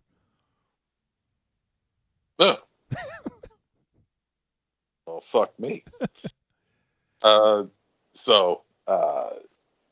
Yeah, this is a good movie, and the kid is rock solid. I want to see more of this kid, and if he's got range like this in other films, he's probably going to be a star at some point. I'm hoping for it. This is a treat. All right, treat for MZ. Let's go to Aries. I love the shout out on the score, MZ. I appreciate that. You know, I wish there was a better term, but you know, as you're saying, and I was thinking about it, because the score disappears into the movie, it is 100% perfect and doesn't outshine the movie. The score isn't better than the movie; it fits it 100% perfect. And if there isn't a term for that, there should be a term, because that is what everyone should strive for. I mean, granted, if you're writing the score, you want the score to outshine it. But if you're making the movie, you want the score just to disappear into the movie and become part of it. And yes, this score does 100% fit this movie because it does disappear into this movie. But I think this movie misses its mark because this movie should be more of the family and human aspect of this community, and that is what they should more focus on towards this story, because that is what this story revolves around, and the monster is more of a secondary thing. Although necessary, I think the human aspect of this story, the more of conventional family dynamic and the problems with that, should have been the focus of this, with the monster being an underlining problem. And you could have had a 100% unique story and could have created a great movie rather than just having a good movie, because you tried to cater towards what you thought people would want, a more of a monster movie, than creating a movie that had underlining stories with the family dynamic and problems and everything else. And I don't know, there was so much potential towards real world problems, and adding in the monster, it kind of lacked a little bit. But I do feel this movie is worth a watch. So check this out. This movie is a treat. All right. And Michael Raven Shadow. No, it's interesting, Aries. I gotta say, I do pop when I see the Universal logo, even the newer modern day one. I like seeing that. This wasn't Universal though. It's Fox Searchlight. Really? It didn't have a Universal logo in the beginning? Nope. Well, my eyes are fucking bad. I guess. Or you watched a completely different movie. Yeah. Did you recognize anything we were talking about? Marion, get my drops.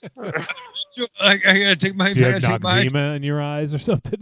I have Noxzema in my eye. It was really no. All right. Well, I guess I sound like a dummy then, more than before. More than before. All right. Well, big up Spot Searchlight. But I will say this about the Carrie Russell. I didn't watch any. Listen, she was in fucking The Americans, and I didn't watch all of that series, but I watched the first handful of episodes, and that was dope on FX. And she was pretty outrageous in that, about the Russian undercover operatives in America in the 80s. First episode opened up, she gave a dude a bead to keep a cover. It was wild. Thank you. But I thought she was really good, and I would like to see her do more things. And her and the kid had a great interaction. Do you want to see her in the sequel to Bat Pussy? I don't. I can't believe I'm saying this, but I don't want to see anything involved. I don't want that. But she was great. And yeah, I think I hear Aries' point about what it could have been, but I think for a monster movie, this did have a lot of content and emotionality, and for what it was, I think it was pretty cool. Now, I was locked in from the jump, and there were a series of things, principal scene aside, that did take me out as it progressed. But overall, I think this was a solid monster movie with some human emotionality, good gore, good practical effects. Not my version of this mythological being. I don't want to say what my version is, because it would give it away. But fucking corny knows. So I would definitely say this is definitely a treat, man. The fuck. What the fuck, indeed. I just gotta say, my problem is this shouldn't have been a monster movie. Do you think the monster would not be really a monster, but humanity? No, I'm saying the monster should be a sub story to what the main story should have been. But you're talking about the family dynamic. Yes. Which that was scarier than any kind of. Correct. Yeah, right. No, I'm with you. But that was, I mean, my dad was a dick when I was a kid, but he wasn't that. All right. But no, I hear what you're saying. No, I hear what you, I mean, you got better. We all worked everything out. But that was terrifying. And sometimes, let's just say this: if some doors are locked, don't unlock. Raven Shadow, that is like life advice for you. Right, like, there's a lot of fucking locks on this door. I'm like, Aries, come over. I don't know what's going on. Should we play Double D's verdict so you can know your verdict? All right, D, message me. You didn't send one, so. Uh-oh, you're screwed. I'm going to call him right now. Yeah. What time is it in the DR? Probably same time it is here. Yeah. Think about it, dude. He doesn't. You think he knows what He the doesn't Dominican know. Republic is? He doesn't know. He thinks it's next to Japan. Like, he doesn't fucking know. I don't know what the Dominican Republic is. It's probably where it's hot, right? Raven Shadow, Corny has a question for you. You're telling me it wasn't a Shaw Brothers logo in the beginning of this film?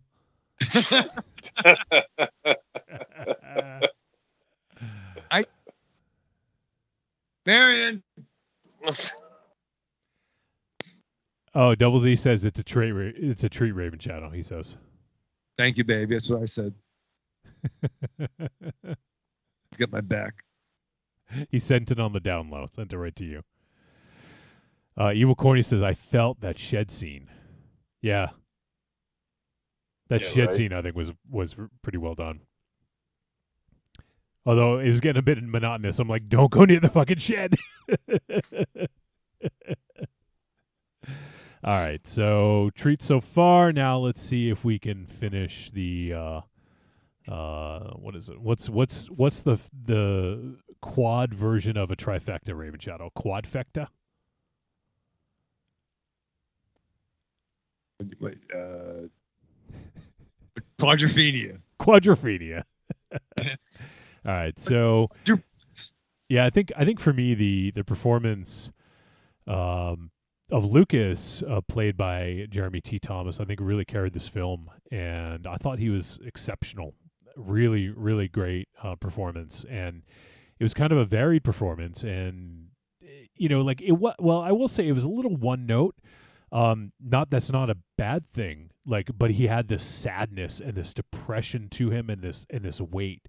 So he didn't really. It wasn't varied in the case where he was playing one role and playing kind of another. But it was a real strong performance by him, and really kind of engaged me into the story. And despite some of the deplorable things that he might have done, I felt sympathetic towards him. Especially the first time that skunk scene, I was like, oh man, come on.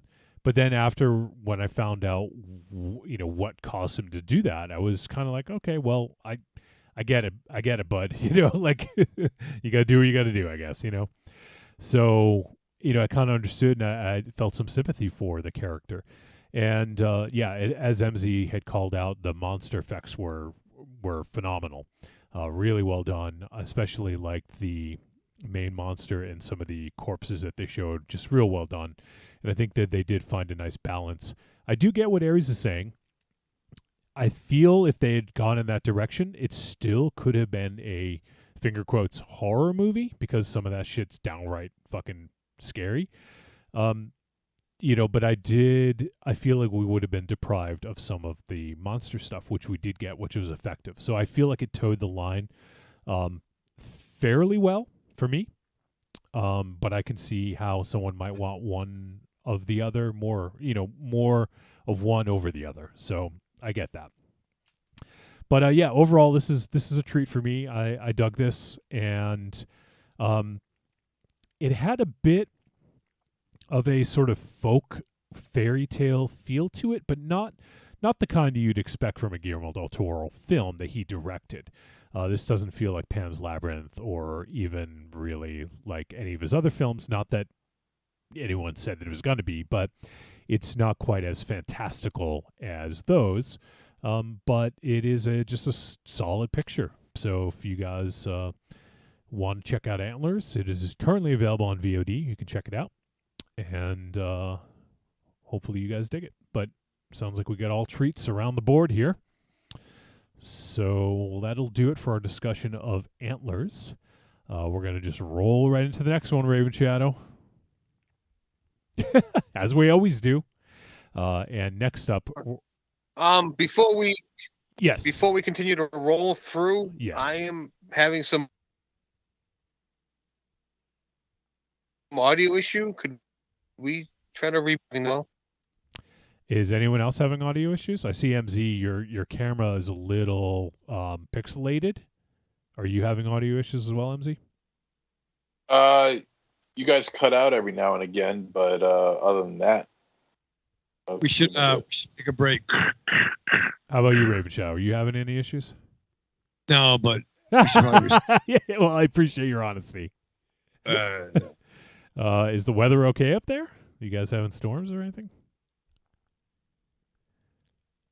We seem fine down here in terms of my internet, so hopefully it'll clear up. If it doesn't clear up, I think it could be your connection, Aries, because everyone else, you're freezing a little bit, but everyone else looks okay. And we may have even lost them because okay, Aries, we may have lost. So Aries is stuck, so we should probably go to a commercial. No, we're not going to a commercial. Why? Because we don't do second commercials anymore. We haven't in like years. Hello, Aries, you're back. Hi, yeah.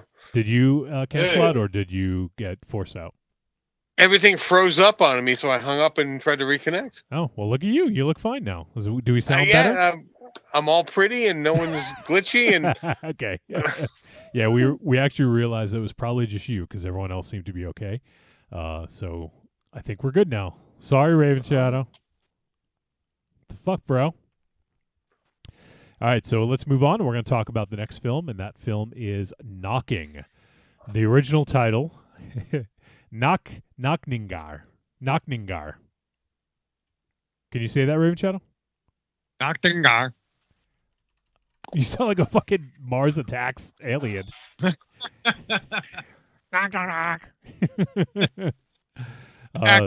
This film is from 2021. Came out a few months ago, and it is 78 minutes. That's like the perfect runtime for Michael Raven Shadow. He's applauding it, even though it's subtitled Raven Shadow. You okay with that runtime? No, I mean, yeah, it's a good fucking length. You ain't gonna be fucking. It's a good length. Good length, just enough. Have you heard that before? No, I mean, I heard a few other things. But... No.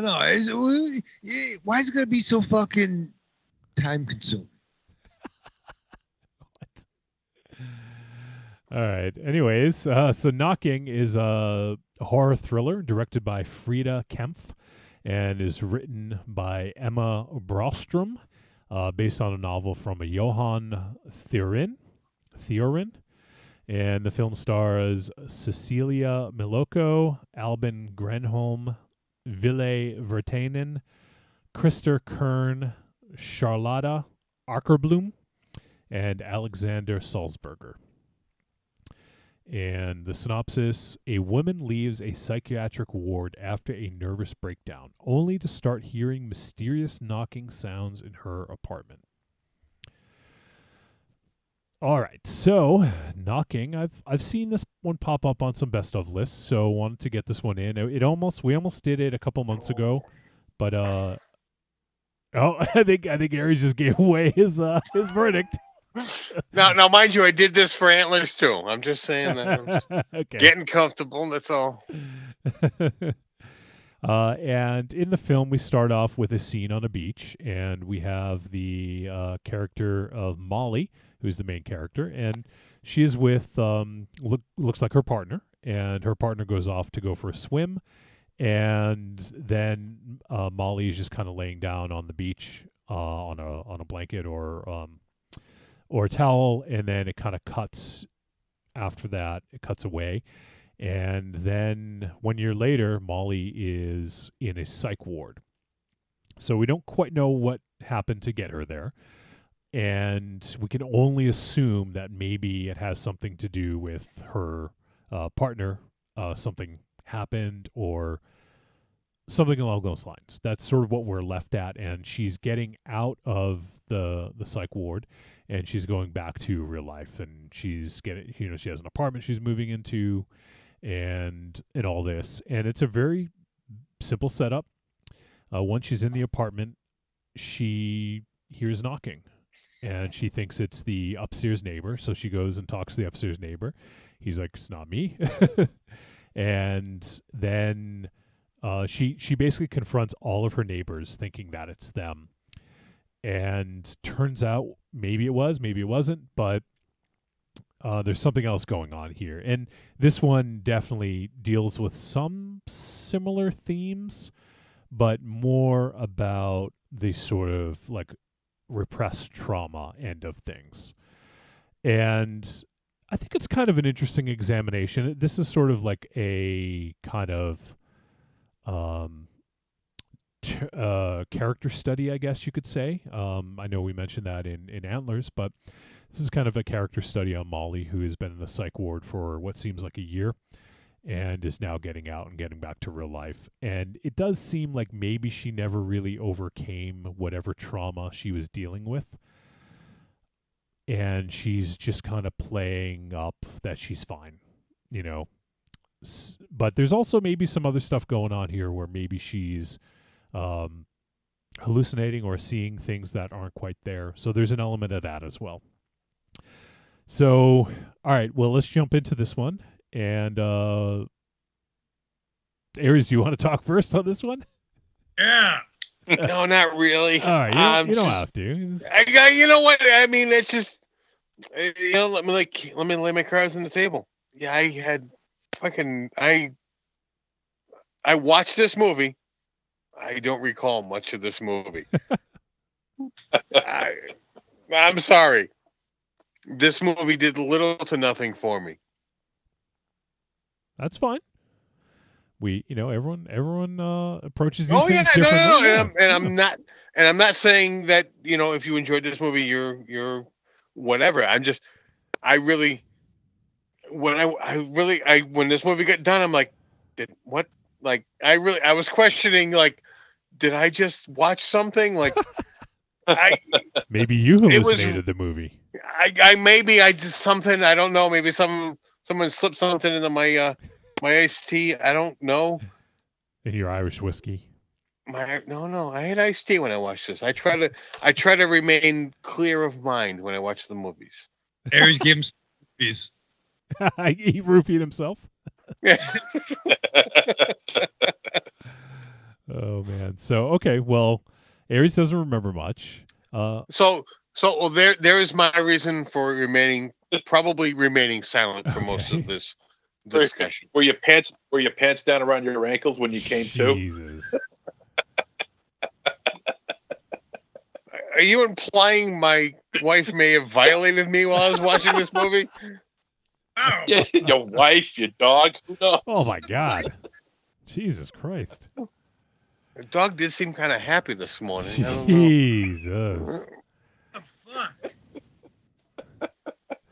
All right. So, anyways, were you gonna say something, MZ? Are you gonna speak on this? Go ahead. No. You want to throw in another shot or something? Yeah, you got another shot to throw in there. You got one more week, so might as well get him in. Yeah, right. So, yeah, so I did think I overall I liked where this went. I think it was, even for a 78-minute movie, maybe a little slow and repetitive at times. I'm not necessarily against that, especially when it's something like this where it's um something you really want to drive home, an idea or a concept you really want to drive home. So I'm generally okay with that. But I think maybe it was like a little bit too much, a little repetitive. But I think that the Cecilia Miloko, Miloko plus Raven Shadow, I thought she was good in this, and I think that she did have to show a decent amount of range with with her character of towing that line between sane and maybe not so sane, and what's going on with this knocking. And I think the ending of the film too leaves it a little bit ambiguous as to what actually happened. Like we don't it does well in a way it leaves you with an ending, but was that the ending that we all thought it was, or was it actually what it was? So I did think that it was good in that sense. And I do like the way it approached the idea of repressed emotions. And there is a scene in it kind of towards the end when she gets back to her apartment after being gone for a little bit, I'll say, and she kind of just breaks down and cries. And I thought that was a really great scene. And the thing I liked about that was I feel like she finally accepted what had happened, And that's the thing about repressed emotions. If you hide them away and you don't deal with them, they're gonna grow and they're gonna come back. And we've talked about this with other movies, like with the Babadook. The Babadook was, I know it's kind of a divisive film to some people, but that's what happens when you bury trauma away. It grows into this fucking monster, and then it comes out and it just haunts you, and then it eventually will come out and could kill you, literally, So, in this manifested in a slightly different way, but I liked the way that they went about it. And also the fact that people weren't hearing her. No one believed Molly. No one heard her. And I think that is sort of another concept. And it says right on the poster, knocking. Everyone needs to be heard. So I feel, that's kind of a part of this as well, is,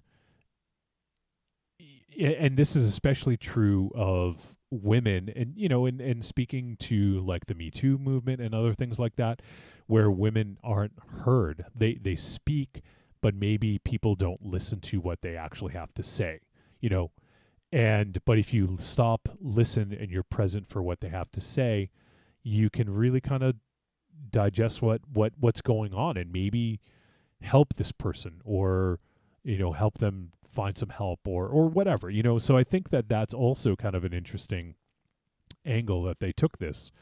And overall I did enjoy that. I think the film, like I said, I think it was a bit slow at times, and I would have liked to had maybe some variance in what was happening with the knocking at night. But overall I thought this was pretty well executed. Yeah, it almost feels like this is something that we could possibly learn from, as far as you were saying, because she's a woman, and she's a woman who just came out of a psych ward.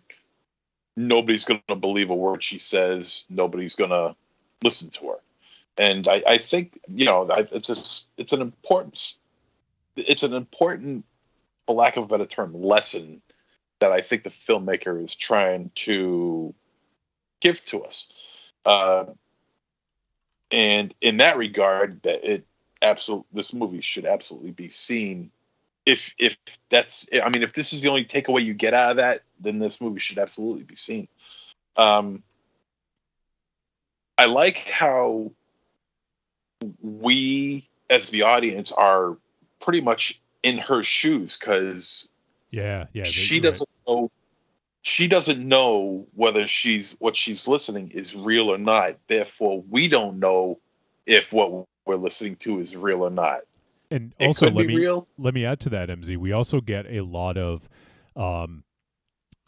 like the third person perspective from in front of her. Like we get her, like a camera right in front of her face, and it looked like it was almost like attached to her movements because it was moving with her. Yeah, it was very Darren Aronofsky. Yes, it was. Yeah, early. It was very early Aronofsky of them to do that. And when they do that, like Aronofsky, it's while it's a cool shot, and there are different kinds of camera shots in this movie. This, to me, what I got out of it is that it represents chaos. That she, at the time when they used this camera shot on her, is when she felt like she was losing her mind. Yeah. Like when she busted into one guy's apartment, looking around for this screaming woman, as well as another scene.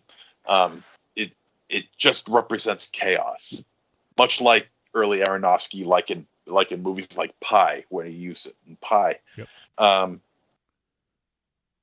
And where she was starting to learn what the knocking was trying to mean. She started using her smartphone, and there were a couple of plot holes here that kind of, well, not really couple, maybe just one plot hole, but two areas, because she was trying to speak to all of her neighbors about the knocking, who, of course, none of them say they never heard knocking. They don't know anything about it. Well, but and also just to add, they may have something to hide as well. Well, true. Yes. But there's an area where she failed to capitalize on, and when the film ended, it really gnawed at me. And one was that, I mean, she has a smartphone, used a smartphone to record the knocking, and she never did that as proof. And secondly, she spoke to everyone else, but she did not speak to the landlord, which right. I would think would be the very first person you would talk to. But no, she didn't do that either. And those two areas really gnawed at me. It was like, damn it, man, why not? Why not? Unless there's something deeper into it that I don't see, but I really kind of wish they covered that, just to cover all the bases. Well, he's the only one that she knew, so she probably thought that she could trust him, right? And I think not being able to record it would give a definitive answer as to whether it was actually happening. Right. Yeah. Well, yeah, that ran through my head too. Because if you did do that and it really was knocking, then I suppose you could go from there. But I don't know. But yeah, I mean, depends on how you look at it as to whether that answers your question. Like, is there knocking or not? Knocking.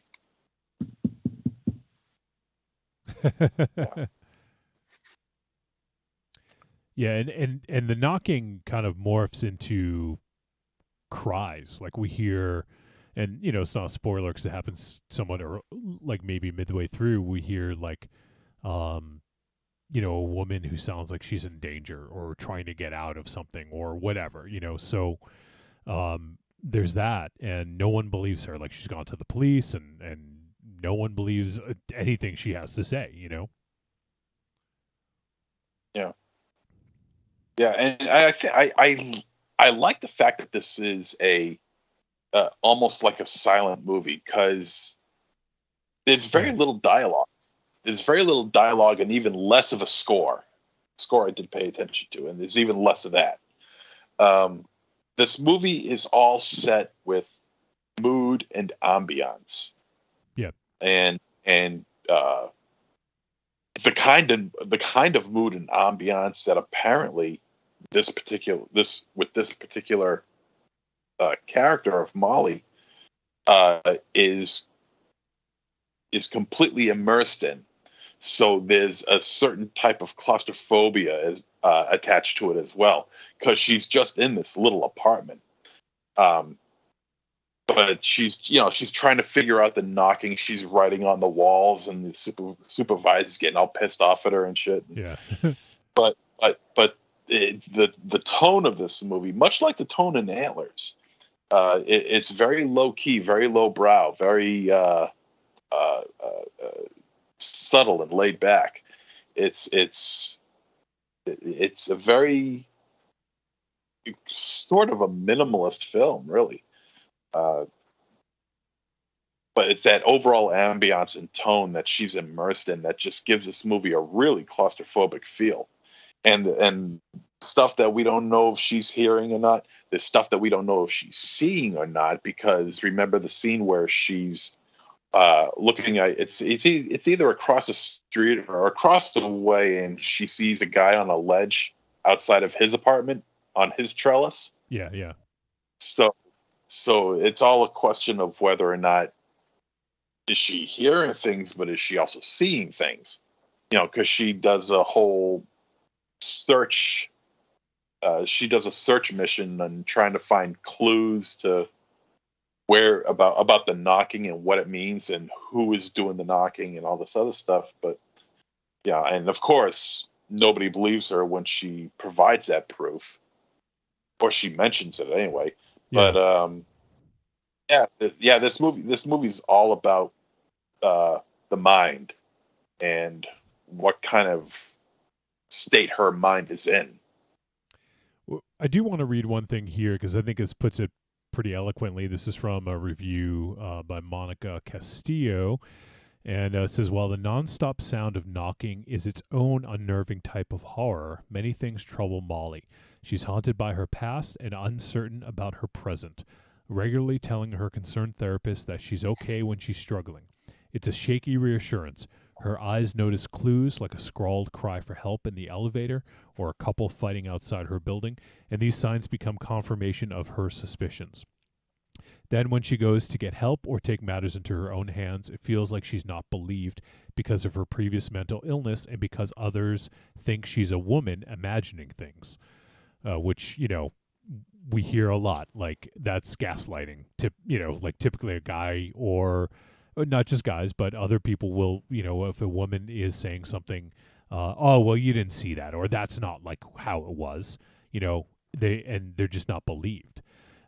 So it goes on to say, knocking is so frightening because the combination of these elements causes her to lose even more control, a distressing escalation that doesn't stop until the movie's end.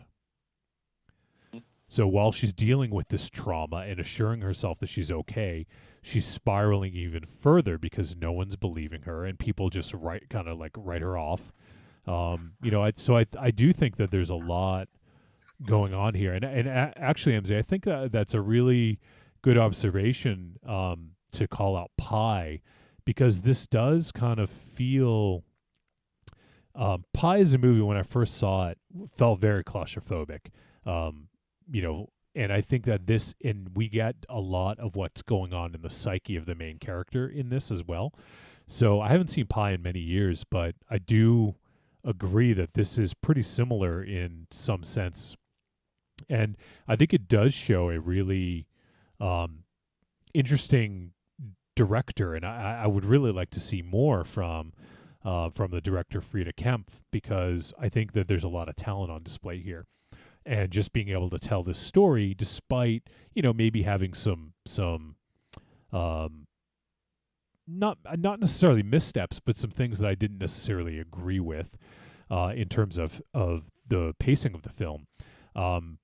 But regardless, I think it shows talent and a deft hand, and I think it really does a really excellent job of showing the experience of this character of Molly, and really you get a visceral feeling of what she's going through, almost like some of these instances in which she she is going to confront a neighbor or something, it feels like she's even maybe not necessarily having a panic attack, but I feel like we're getting this like anxiety or, these feelings that we're supposed to feel by the way it's shot and the way it's presented with like whether it's a GoPro or whatever kind of camera they used.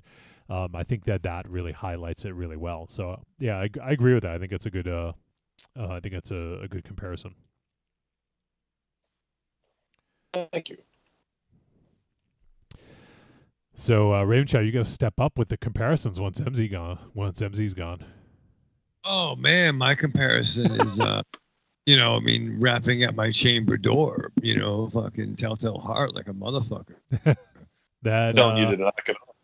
That wasn't Telltale Heart, my friend. That was your mom telling you to knock it off. Yeah. It was the Raven, but yes, or your mom. Yeah, but wasn't it still the same fucking thing? The sound. All right, well, fine. Well, I guess the Raven. I guess it would. No, well, I'm surprised you didn't fucking get that one. What's your name? Michael. Even Chad. Well, fine. Well, you knew what I was fucking talking about. Well, the Raven. Yes. Jumping at my chamber door. Put the same thing with a fucking Telltale Heart. Once again, Poe fucking stole his own shit. He's like fucking the dude from fucking Creedence Clearwater. It's the He same didn't steal fucking his own thing. shit. Not like just because something like he heard a sound from in his house doesn't mean he stole his own shit. So rapping at my chamber door, but hearing the fucking heart. That wasn't rapping at the chamber doors under the fucking floor. So an actual noise opposed to a noise you make believe, right, are the same thing. Yeah, that's what you're saying. I don't know. My lines of real and make believe have been fucking blurred. I'm like fucking a Robin Thicke video. I got fucking blurred lines up in here, man. It's not good. You're an Alan Thicke video. My Alan Thicke video. Hey, nothing wrong with that. Well, Blankhorn did say you're too thick, so. Yeah, well, Alan Thicke was big. Alan Thicke was awesome. And MZ knows that. And we're off the rails. Are you surprised? You know what? I mean, we're so close to being done with this, and I don't know. So close yet so far. Yep. Ravenchild didn't like that I called him out on his comparisons. Yep. No, I tried to do a comparison. I tried to fucking play along. Apparently it was wrong. Well, you know what? You tried, you failed. Just suck it up that you failed. Just. Oh, I have, Aries. You haven't though. You fucking backpedal like a motherfucker. You've walked backwards further than you walked forwards. All right, fine. I'm gonna walk over here to the couch. So fine. Ravenchild's tombstone's gonna say failing since 1976. From the womb. No. It'll say 1975 because it's gonna have the date wrong too. Yeah. Well, no, he'll probably try to convince the person who does his fucking headstone that he was born in 1977 because it was at the end of the year, right? No, I'm gonna keep the 76 fucking because I'm the year of the fucking dragon. Spirit of 76. Yeah, you are the spirit of 76. I am the spirit of 76, just like Independence Day in this country. I am America. Hey, you want us to? No. Hey, now Don't try to, because you're just gonna come off wrong. You're gonna sound like a fucking orange motherfucker. No. Now, not those cunts. Like the I know. That's what I'm trying to. Just don't. No. now don't. that's an awesome movie right there. Spirit of 76. Perfect. Never seen it. Never seen it. It's on YouTube. Directed by Lucas Reiner. Yeah, don't fucking bother.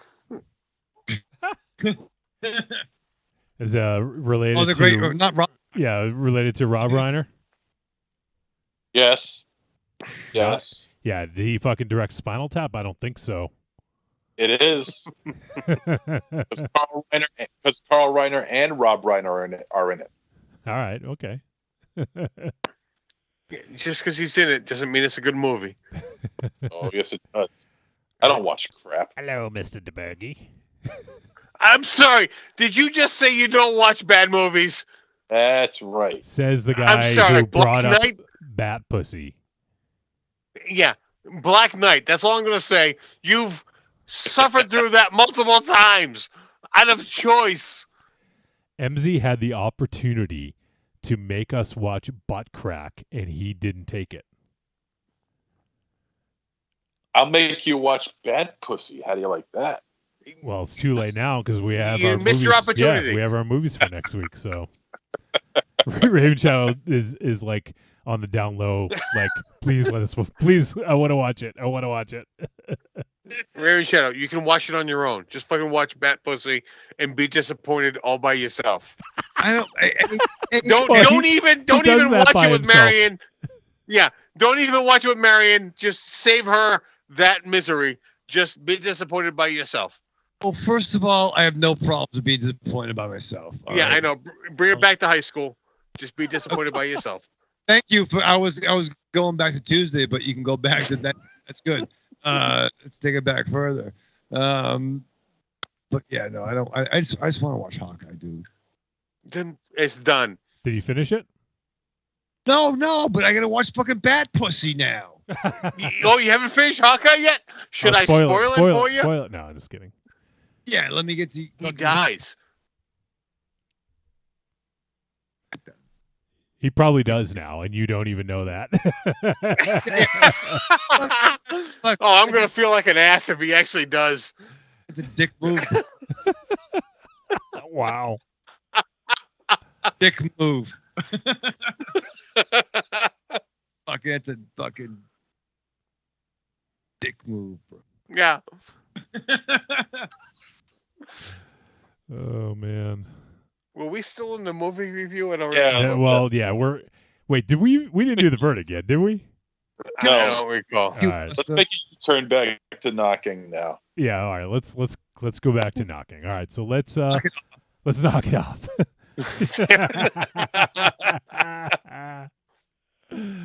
Oh shit.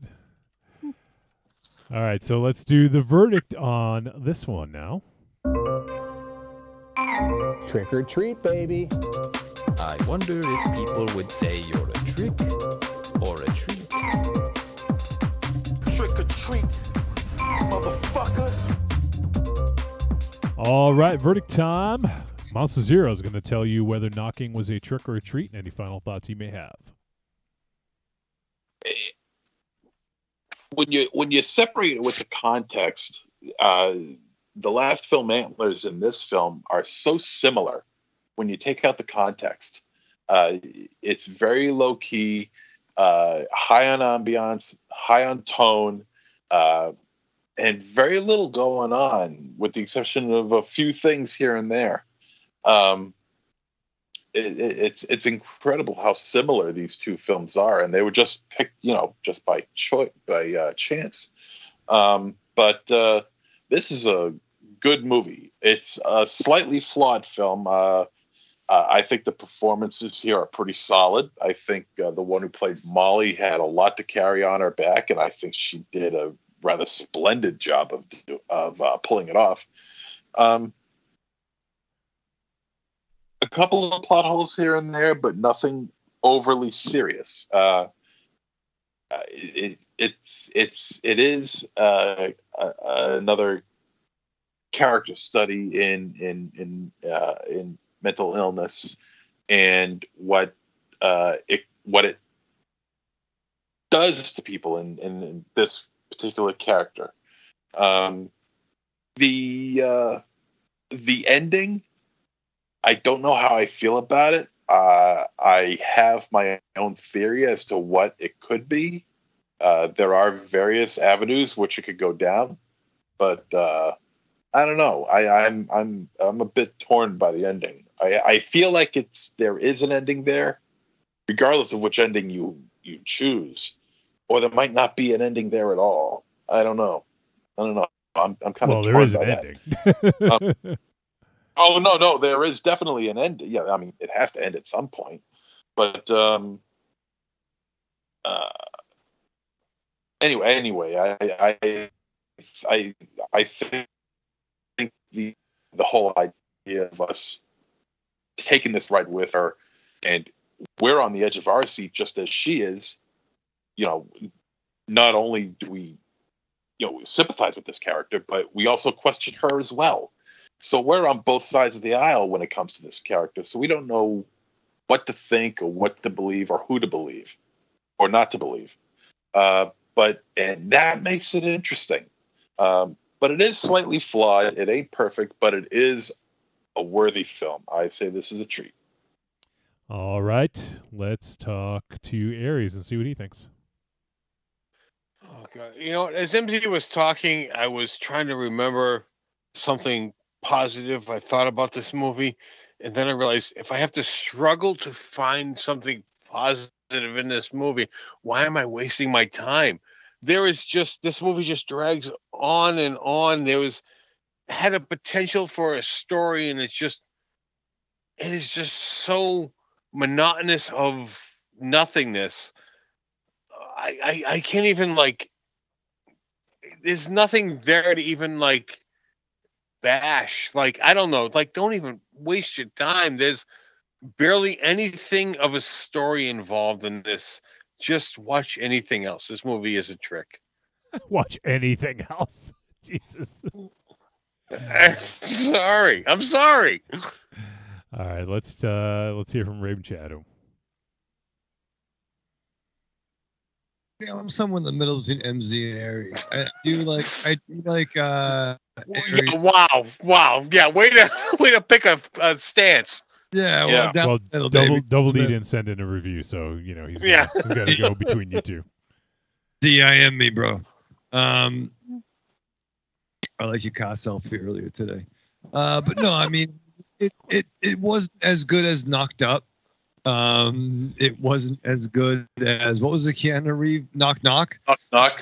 Oh my God, no way. That's the worst fucking movie I've ever seen. It's not the worst movie you've ever seen. It's fucking terrible. Dude, it's bad, but it's not. That movie pissed me off. You guys remember?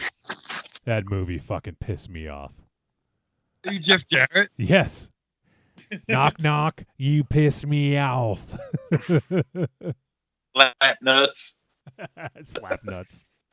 That was the low point in Keanu Reeves' career. No, that was him doing a movie over the weekend to help out fucking Eli Roth. Yeah. It's not as good as Knocking on Heaven's Door by Guns N' Roses. Yeah. I know it was a cover. Yeah, I was going to say, because they wrote it. I know it was a cover. Okay. That's a fucking done. Talk about the film. Yeah. Why? You already have. You didn't see it. You haven't said anything about the film yet. Yeah, because you know what? You've spoken the least about this movie. Thank you. Thank you? He's talking about Monster Zero, right? No, he's talking about you. You. Yeah, no, the woman had problems, came out in the apartment, nobody fucking listened to her. Yeah, this is all stuff we said. It's all shit I fucking saw, man. So what is your opinion on what you saw? He doesn't know. My own fucking problem. I don't know. I mean, I don't know. What are you gonna do? I think you're not gonna watch the movie. Apparently, I'm not gonna not watch the movie. Say something about this movie that hasn't been mentioned. The cardiac scene. What did she encounter on her porch? Problems, man. Same thing. What animal did she see on her porch? Fucking the furry kind. I'll give you an easy one. No, I gave an easy one. No. The opening scene. What color were the blankets on the beach? I don't even remember that. Oh, come on, I don't remember that. Yeah, you're like fucking Dick Grayson teaching Tim Drake how to be fucking. No, they were all fucking white except for the couple. Yeah, well, I didn't. All right, I'll give a simple question. Where was this movie filmed? What country? Europe. What country? Europe. What was the What was the temperature like during the 98 degrees is my favorite fucking boy band. I mean, I don't fucking know. She had fucking problems. I got problems. She was hot. You know, man, I like that about her haircut. The haircut. I think you have the same problems that she does. Yeah, I probably fucking do. We don't listen to you ever. Yeah. I think this is going to go down as a Raven Shadow missed movie. Yeah. No, I saw the fucking movie. It was the fucking problems, and there was the kid and the guy with the beard.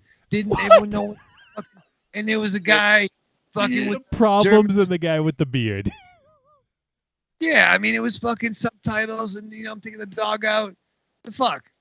Oh, so you took Ollie out during the movie? Everyone's got problems. I'm trying to fucking. Why don't you pause it? Yeah, everyone does have problems, but you know what? 3 people on this show that have their own problems, watch the movie. I watched the movie too. Did I absorb it? Maybe not. But But you know what? I admitted I didn't absorb the movie, but yet I could speak about the movie. Well, why do I gotta speak about it?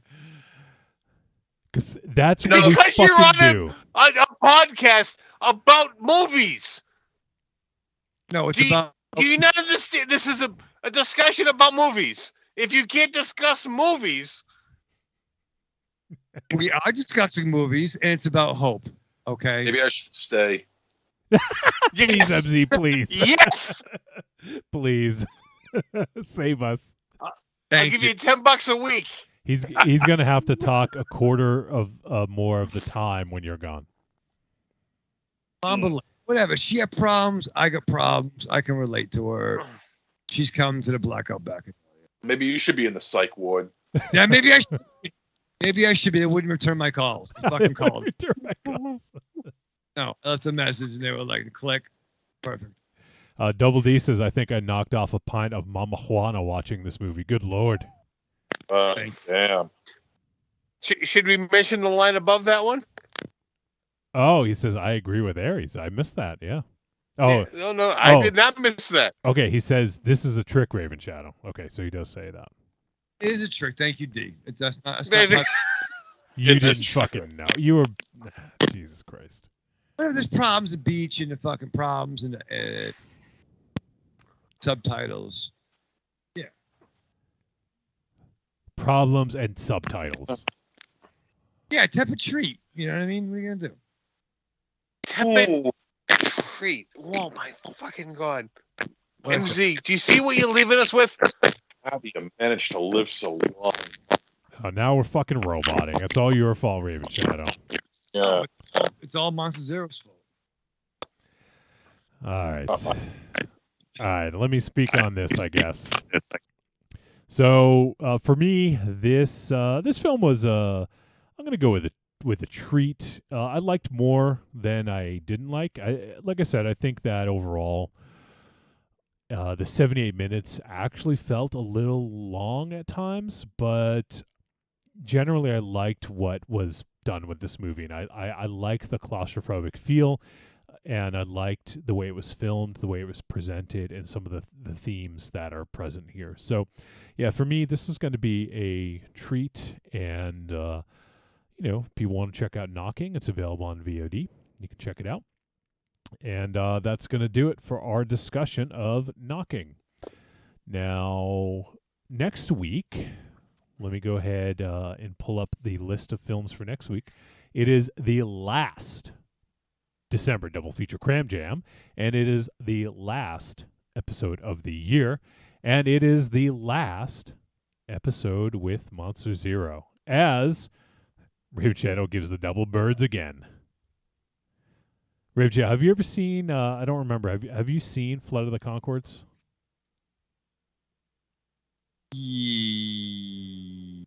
No. Do you know what it is? Yeah, it's a TV show by the dudes who fucking did about Taika Waititi and the dude, Chevalier. Ronald Chevalier. Yes, from Gentlemen Broncos. Yeah, I fucking love that movie, by the way. Chevalier. So anyways, yeah. So in that, though, Dave, who is their American friend, teaches them how to throw the double birds. And it's a really fun little montage where he's showing them how to give the bird, and they don't know how to do it because they're from New Zealand. Shit, nothing new about Zealand, but no, it's nice. I think it's good. I like doing the thumb thing. I like that one. But that's not the thing. That's not it. This is not it. The finger with the thumb. It's not the finger. It's the finger and the thumb. It's like an L. You're giving someone like an L. No, but I like. See what I'm doing right here? I like how the thumb's going like that. I like that one. As opposed to this. Wait, let me zoom in a little bit on you. I can't see what you're doing. Go ahead, do it again. All right. So this one? You're doing this like with like a gun cocked? Is that what you're doing? Yo, you see what I'm doing with my hands? Yeah. It's like you're like Jeff Hardy. You're doing it wrong. I've never seen vegans can't give the fucking middle finger.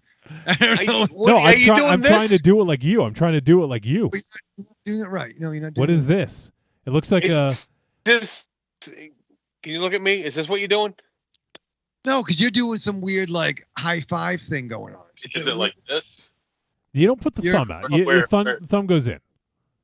Goes some warmer. No. I think this has the more. It's this. This is more. It's more. It's like a fucking exclamation point, Raven Shadow. Raven Shadow, move your hands away from your body so we have the wall as a backdrop. Thank you. That's better. So it's just the middle finger. No, with the thumbs up. It's like a what is that called on a gun? The what's that area? Is when you cocking the gun? Yeah, it's just like doing like the fucking gun thing. Is this what you're doing? The hammer? The hammer. Thank you, MZ. Yeah, it's like you're doing like a hammer on a gun with the double birds. What the fuck is that? Yeah, but it's kind of doing like thumb wrestling. I'm not sure what he's doing, but like this is the. I don't know. I'm trying to figure out what you're doing. I'm showing you what I'm doing, but you're not listening. Oh God! Next week can't come soon enough. MZ, if I get rid of him, will you stay? Just between you and me. Come on, if I get rid of him, you'll stay. Yeah, you can talk about the fucking Bat Pussy trilogy. I understand that better than what you're trying to explain with the middle finger. I'm just telling you. I don't get it, Raven. I don't get it. Just you give the finger. It's an exclamation point. It works. I don't know why you need this fucking thumb going on. I think you're just emphasizing. It's just more. It's not emphasis. I don't know. I held my thumb there. You said no. I moved my thumb. You said no. Yeah. What? It's almost like it's almost like you're giving the finger to people who are trying to help you out in hitchhiking. You're trying to do like the shocker and the finger at the same time. What are you doing here? Then Aries, why don't you come over and I'll be like Patrick Swayze, you'll be Demi Moore. We're doing pottery, and I will hold your hand the way you should be giving it. Once you get the pottery wheel, I will be over. And we'll have to do it topless though. Yep. Let's totally do pottery. That's a fucking Patreon. You buy the pottery wheel, I will come over. MZ, you'll have to come over to film it. That's a fucking exclusive right there. Yeah. That's weird at all. Let's get a pottery wheel. No. That will be very weird, but that will be a Patreon exclusive. Yeah. Play Unchained Melody behind it and everything. The name of that movie, the name of that fucking scene will be Ghost Birds. You guys will be doing the fucking Ghost Birds. I have aprons to wear. I have a Boba Fett one and a Red Sox one. Do you keep the Boba Fett apron in your Boba Fett luggage? I do. It's called, and then on the Boba Fett apron it says, "Does this apron make me look fat?" Oh my god! How long have you been holding on to that line? I didn't write it. It's on the fucking apron. It probably really. Honestly, it's on the apron. It's on the apron. Oh, look at the fucking apron. Does it make me look fat? That sounds like a line you would write, and I thought you've been holding on for that for years. No, actually, Raven Shadow wouldn't even have wrote a line that bad. I feel Aries, I'm better, more clever than that. Better, more clever. Yeah, Raven Shadow wouldn't even write something that shitty. Wow. Thank you. You're welcome. You're better than that, Raven Shadow. All right, so I don't think I even mentioned what we're doing next week, did I? No. No, you haven't. All right, so next week, the final show of the year. The last two December double feature Cram Jam films are Malignant from James Wan and The Boy Behind the Door. Now, I believe, let me just double check, but I think The Boy Behind the Door is on Shudder. Just checking on this real quick here. And it's also known as The Kid in the Trunk, according to Raven Shadow. Yeah. Yes, The Boy Behind the Door is on Shudder. It is 88 minutes. And let's see. Malignant was on HBO Max, but I think it's no longer on HBO Max, but I think it's on just regular VOD.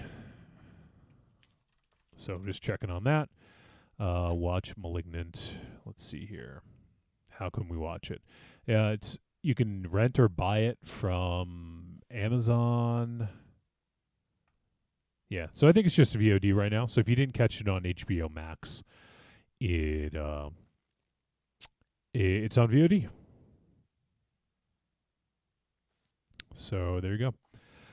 So it's on VOD platforms like Xfinity, Spectrum, YouTube TV, Apple TV, DirecTV, Amazon, stuff like that. So that's how you can check it out right now, streaming on VOD.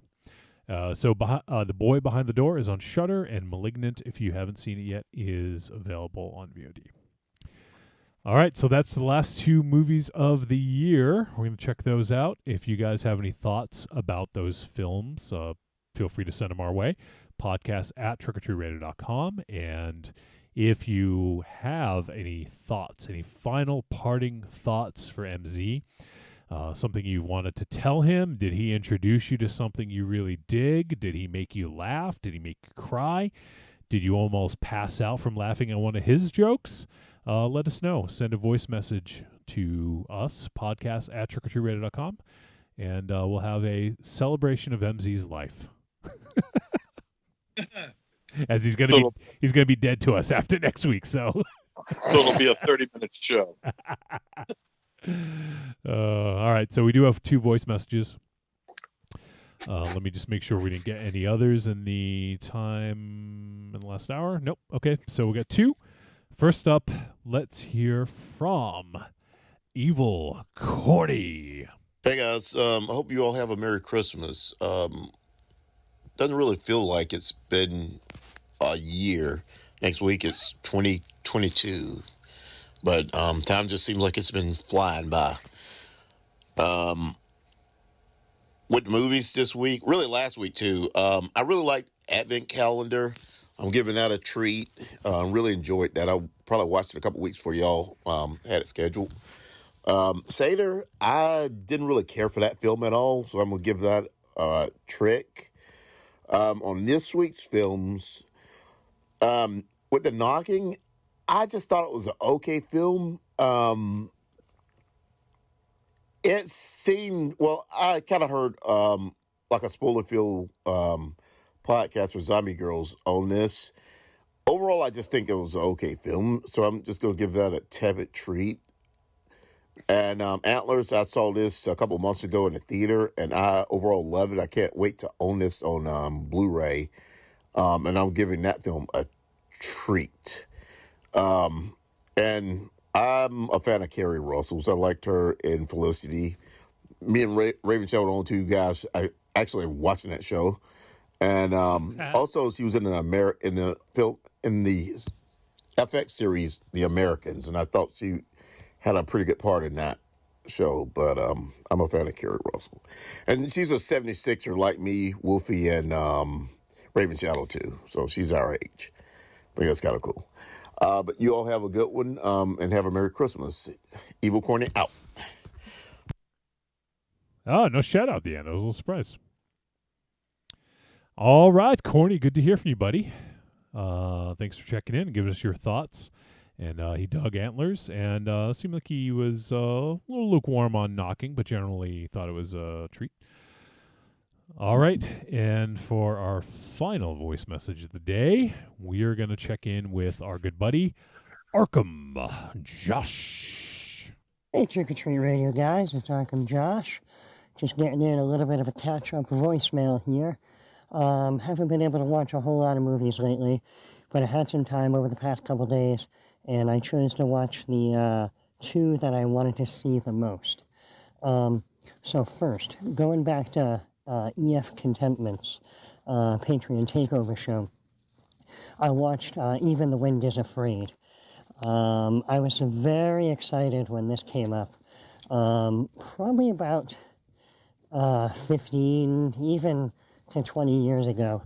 I got really into kind of immersing myself in as much foreign horror cinema as I could. Even going to the point in the VHS and early DVD days of if they were affordable, I would get VHS tapes or DVDs of films that weren't available with subtitles and just kind of watch it and try to figure out. And I have an early 2000s DVD of this that I got. It was released here in the U.S., but it was only marketed to stores and neighborhoods that were heavily Spanish-speaking, so it had no subtitles, but it is a double feature of this film and a Mil Mascaras vampire movie. Nice. I had initially bought it for the Mil Mascaras vampire movie, and then with a little bit of research, realized that the other film on it was gothic horror, so I watched it. And I was glad that on this new watch, that I realized that I did indeed understand the basics of the plot.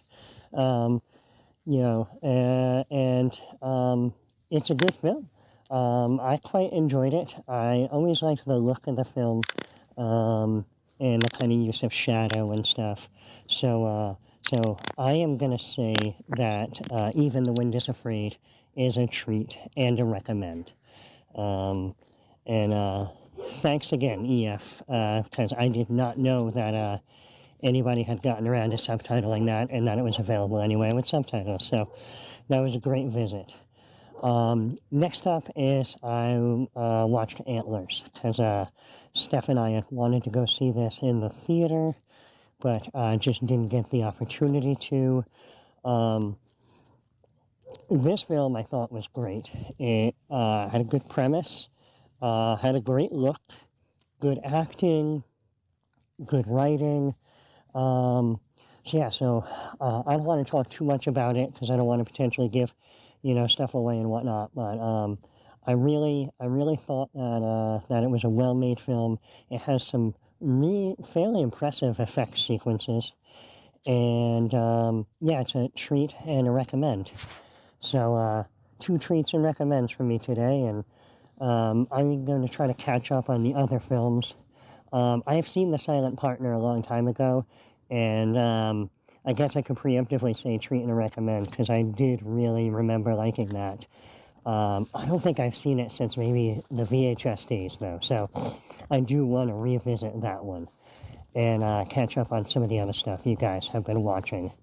I guess want to also say to MZ, you're going to be missed. I always felt that you're an important part of the makeup of the show, and I just hope that with the move and everything that you're a happy guy, and I'm sure we'll still see you online. I'll probably hear from you every once in a while. And so good luck with everything, but just note that your absence will be noticed on the show. And then now to the last part of my email. And boy, someone's going to get real excited about this. Because this part of the voicemail is in defense of Raven Shadow. So, Raven Shadow brought up the old show Rat Patrol, I believe it was, last week. And you guys were all giving him a bit of a hard time. And we also seemed to be in disbelief of what the show was about. So just so you guys know, because I think you might have all forgotten some of your history, yes, part of World War II was fought throughout North Africa, and that the Nazis were indeed in North Africa, and even spread, maybe even to Central. But there were definitely many battles over there, and it was not a major part of the war, but is a part of the war that is noted in textbooks and whatnot. And yeah, so all of you guys seemed in disbelief when he, said something about the people over there in fighting the Nazis in Africa, and you guys all acted like he was just making something up, but I knew offhand that was a correct statement, and I just double-checked, and it looked like that the Germans pursued, different battles in Africa over a 2-year period of the war, so it wasn't like it was just a short thing. So Raven Shadow was right. And the three of you guys that were questioning him or thought he was making something up were wrong. And I hope he's happy to hear that. And, or actually, you know what? I more hope he stepped out of the room and he didn't hear it and nobody tells him about it. So, all right. I'm getting a little bit long here. I hope all you guys are having a good night. I hope all of you guys have a good holidays coming up. And I will talk to you soon. Bye. Well, can you blame us? I mean, most of what comes out of his mouth is not true. So, can you really blame us? But I know about certain history. Yeah, but how do we know? How can we differentiate between what's real and what's the Matrix and what's the real world, Raven Shadow? Gotta trust a brother, man. So we should just trust that you watched Knocking, all of it in its entirety. I did watch all of Knocking. You said you took Ollie out during the movie. No, I paused it, but I mean, like, once again, I watched it today. So there you go. Are you basking in this glow? Are you going to rewind that over and over and over and listen to Josh say that you were right? I'm going to private message Josh. No, you won't. You're going to wait for him to private message you. You know what? I'm going to ask 2 questions. Thank you. And if you can answer both questions, I will apologize. You will fix my stairs. No. I will apologize for attacking you about your knowledge. One, I want you to answer a country that the Nazis overtook in Africa during World War II. And he thinks Africa is a country. Like Europe is. Don't help him. Wakanda. And what did I mean when I corrected you by saying fascist rather than Nazis? It's a fucking trick question. It isn't. It is not. And by the fact that you accuse me of asking a quick trick question, you lose. No. I was doing what? So let me take your questionnaires, and then I'm going to ask a 0 question. What was my reference to saying that? Oh God, that was a fucking MZ. Just go ahead and. What was the question? Placate his ego. A fucking trick question. He was referencing what movie? Oh, Johnny Dangerously. Yes, thank you. Okay. Yeah. Now we're gonna go back to you. Back to you, Raven Shadow. Care to try to answer either one of those? Well, first of all, there's lots of countries in Africa. Yes. Yeah. Congo. He's only asking me to ask one. Answer one. Name one that the Nazis overtook, because you were an expert on the Nazis overtaking Africa. It's true. I'm just an expert of Nazis being. Yeah. No. Guys, I'm just. These are 2 simple questions for what you were lashing out at us for. I'm not lashing out. I was lashing out. You were.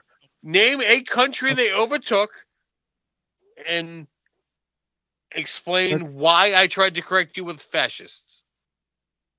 Hang on one second. Don't put down your fucking phone. Aries is gonna come over there right fucking now. Don't know because he'll get excited. Yeah, that's true. D, I am, bro. The Congo. Okay, wrong. And explain my fascist comment. Get into the mind of Aries and answer that. I can't. That is not a difficult question. That is really is not a difficult question. No, because a fascist cannot be a fucking Nazi. Yes. A fucking businessman. He got it right. Yes. Oh yeah. No. So why? But explain why.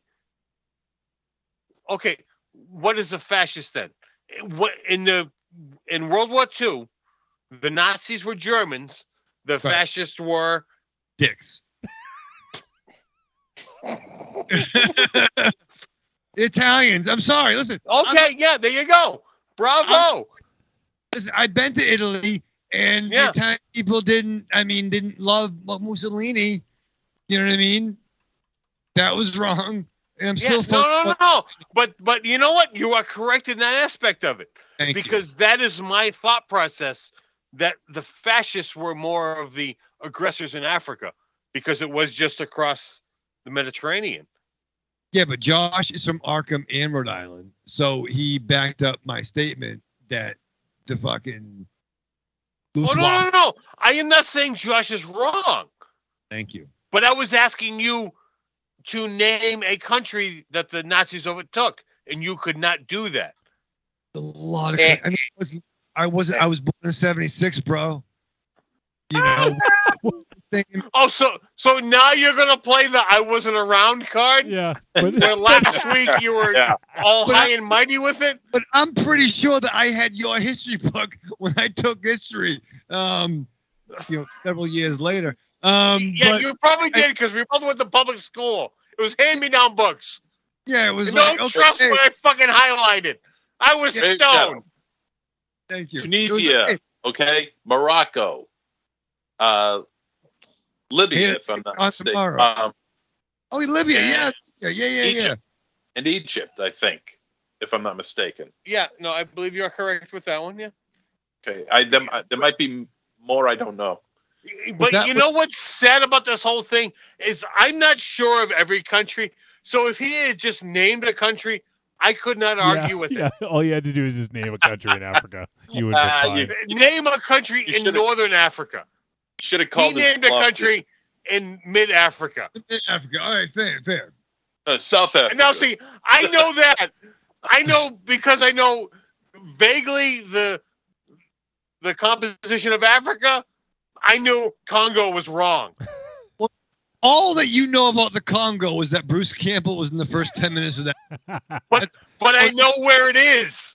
I know at least know where it is, and it wasn't overtaken in World War II. All right, and to be fair, I forget that Libya is in Africa. Is that in Africa, really? Or is that near Africa? It's in. You know, it's a real crime to know that we had roboting going on during Arkham Josh's phone call, but no roboting during this bullshit. I know. And it's very sad. It's a very sad. crime. Arkham Josh, we apologize. That was not our fault. Well, I actually muted it so you guys didn't really hear the roboting, and then it just happened to fix itself. So you guys heard it, but the listeners didn't. We heard it. He didn't. Okay. Never mind then. I took care of it. We understood what you were saying. We just heard a little bit of distortion. Fucking crime. Doesn't make me not right. MC, you're gonna miss this. Well, Raven Shadow, as they say, a broken clock is right twice a day. I'm a fucking broken clock. Even a blind squirrel finds a nut. Even the sun shines in the dog's ass every now and again. Raven Shadow looks like blind Melon Chitlin right now with his glasses. Yeah, it's really helping my fucking mental state. Yeah. Do you know blind Melon Chitlin? Don't worry, there's a psych ward in Sweden somewhere that they could take you in. That's good. Yeah, they have the fucking euthanasia chairs over there. That's good. Oh shit! I want to see if I can find. Oh, wait, here's I found a video of Blind Melon Chitlin. This is from Cheech and Chong. Oh yeah. Yeah, going downtown, gonna see my gal, gotta sing her a song, gotta show her my ding dong. Let's see. So we're gonna bring out this old blues singer boy. This old boy so old he shits dust and farts rust, man. So without further ado, let's have a big warm San Diego how'd you do for Blind Melon Chitlin. Come on, come on, all right.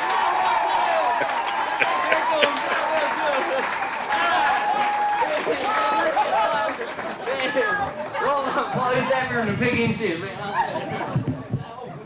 Come on here, Blind. Come on here. Here you go, Blind Melon. Here you go. All right, sit down there. All right, goddamn. Here it goes. All right. Here you go, Blind Melon. What artist, man? Look, he's blind out there and can't see shit, you know. But he ain't deaf, too. So let's have another big hand for him, huh? Blind Melon Chili. Come on. Come on.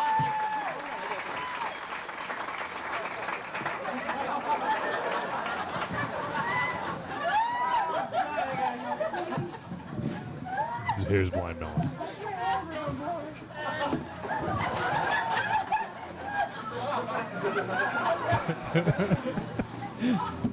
He's playing the guitar backwards. He's trying to, anyways.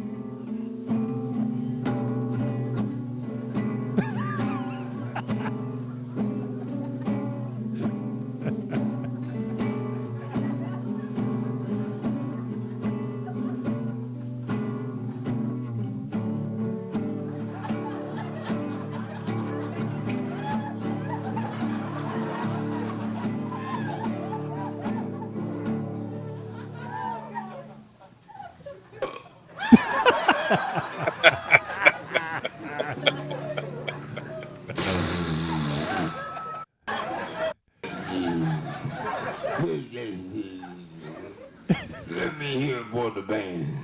All right, enough of Blind Melon Chitlin. If you want to see it, it's Cheech and Chong Live, 1978, Blind Melon Chitlin. Oh, this shit's funny. All right, we're going to end the show. My iPad's going to die, and it's getting late. So, Raven Shadow was right for once tonight, or last week, I should say. Josh. Well, yeah, a little right. Josh,